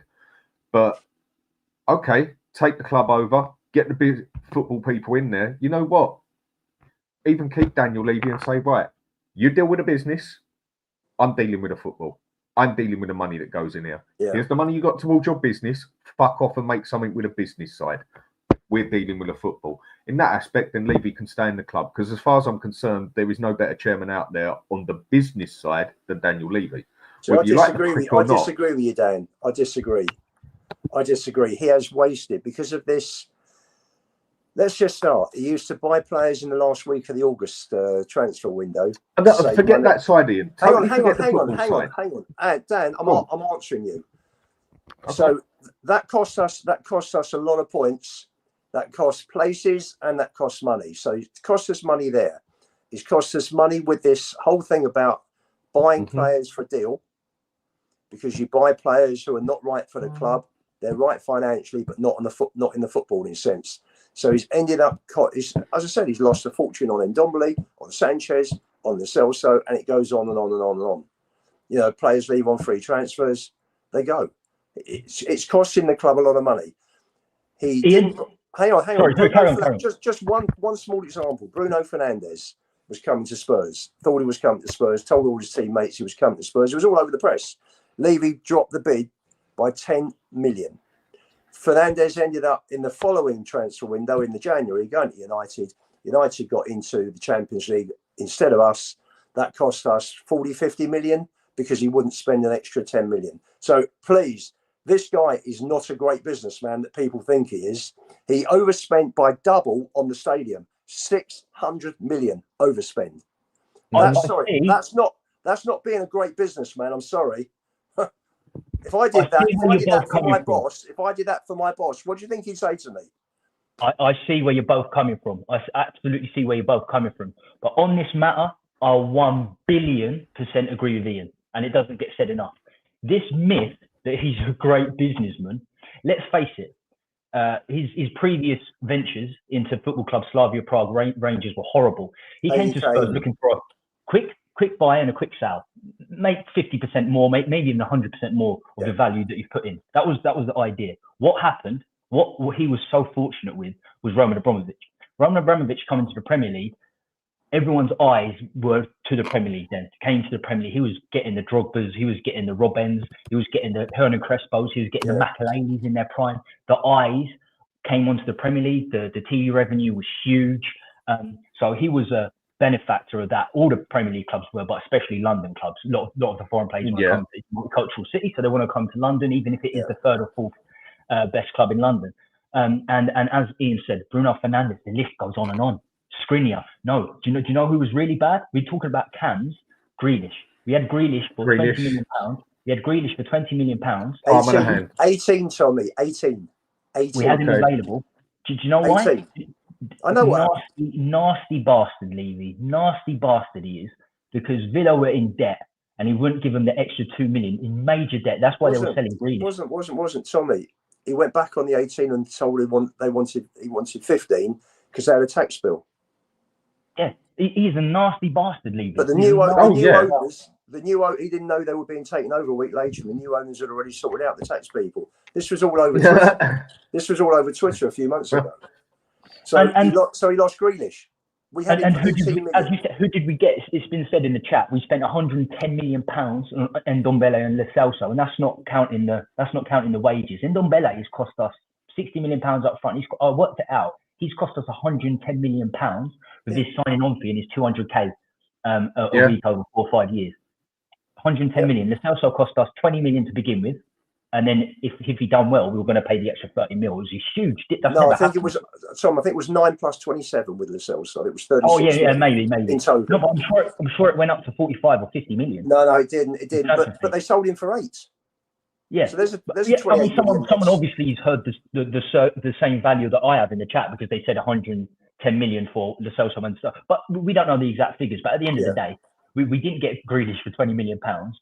We could have got 3 great seasons out of Grealish and still done what Villa done and sold him for £100 million to Man City. And we've got a magnificent deal. That a magnificent player for 30 million, for 20 million, and we've got 100 million over. So that was bad business. Really bad business. His investments in players have cost us a hell of a lot of money.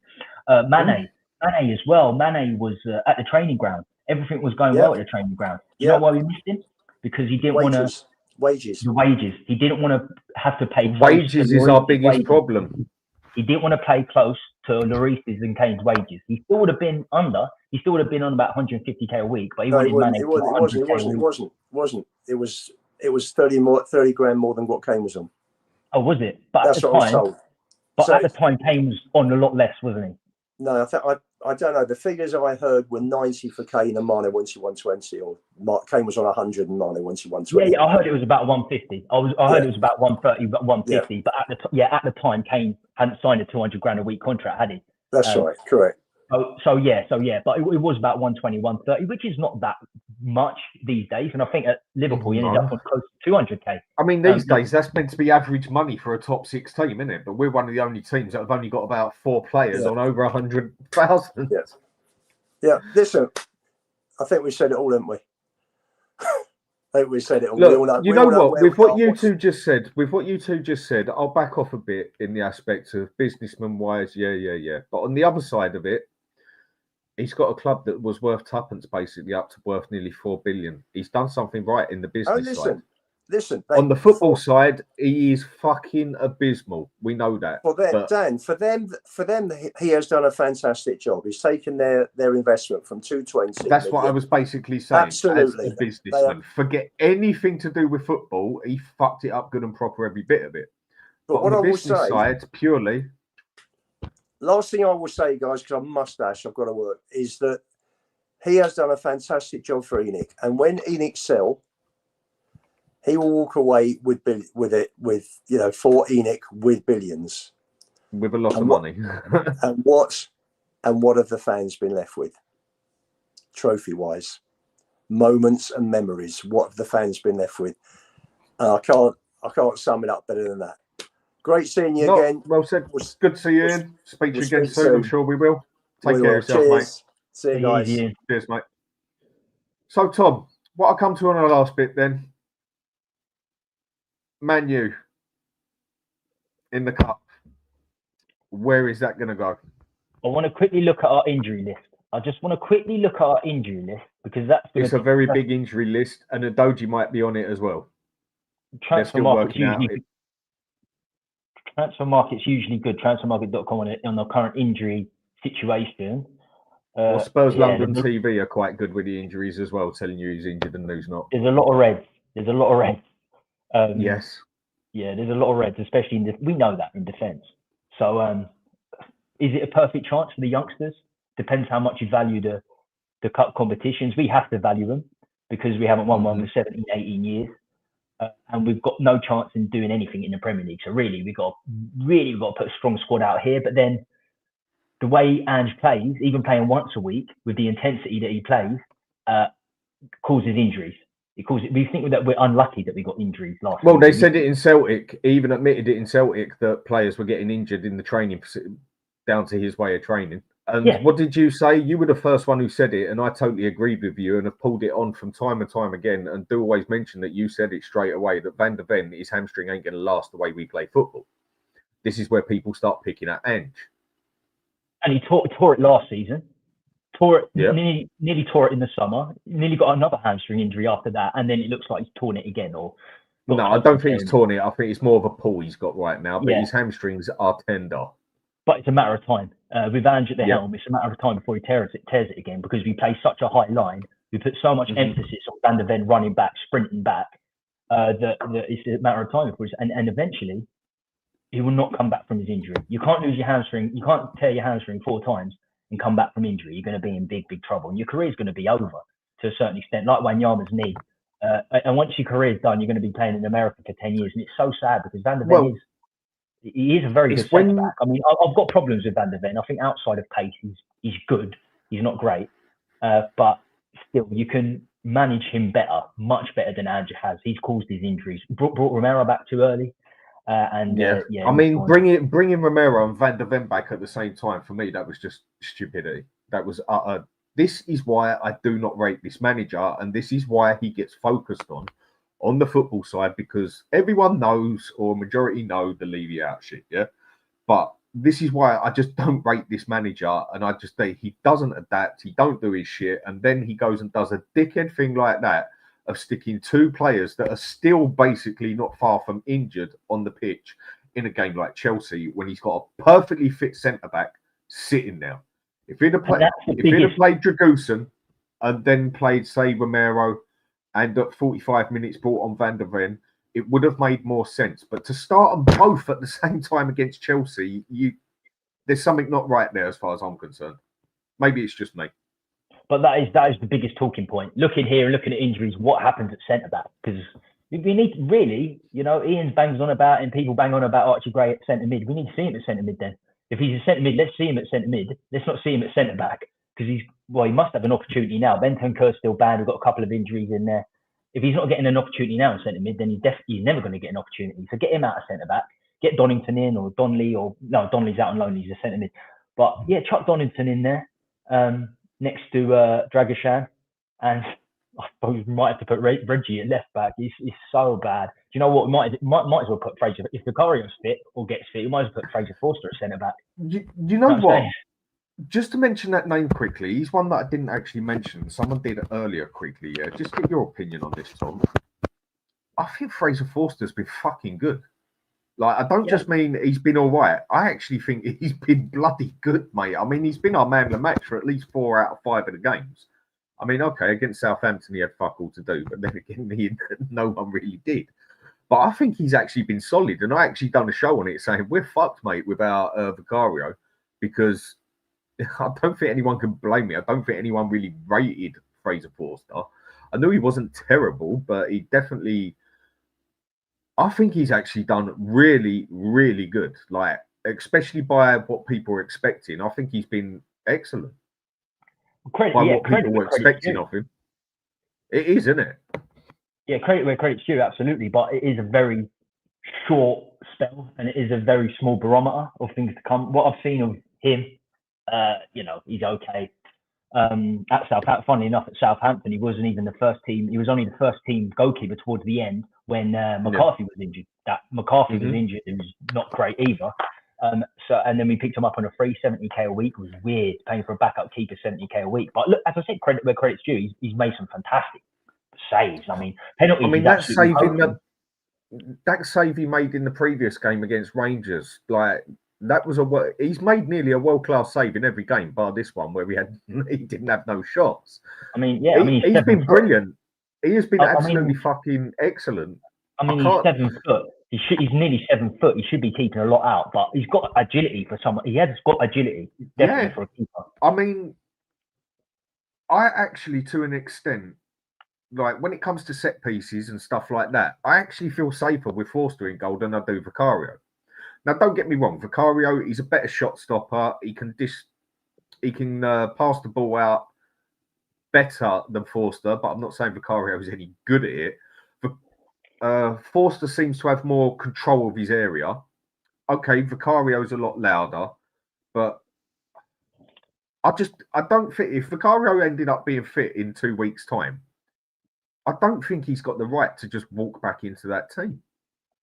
Not after the way Forster's played. Probably not, but I don't see there being longevity to this. I think Forster can have one bad game, second bad game, and then we'll be like, yeah, we need Vicario back. So, he's an old boy, Forster. Vicario is the better keeper. We know that. But as you said, you can only judge a player by what he's been doing, and recently he's been fantastic. So, this is what management's called. This is what management's called. When Vicario comes back into training, how's Ange going to manage the system? Is he going to if Forster carries on playing well, is he going to put him in there?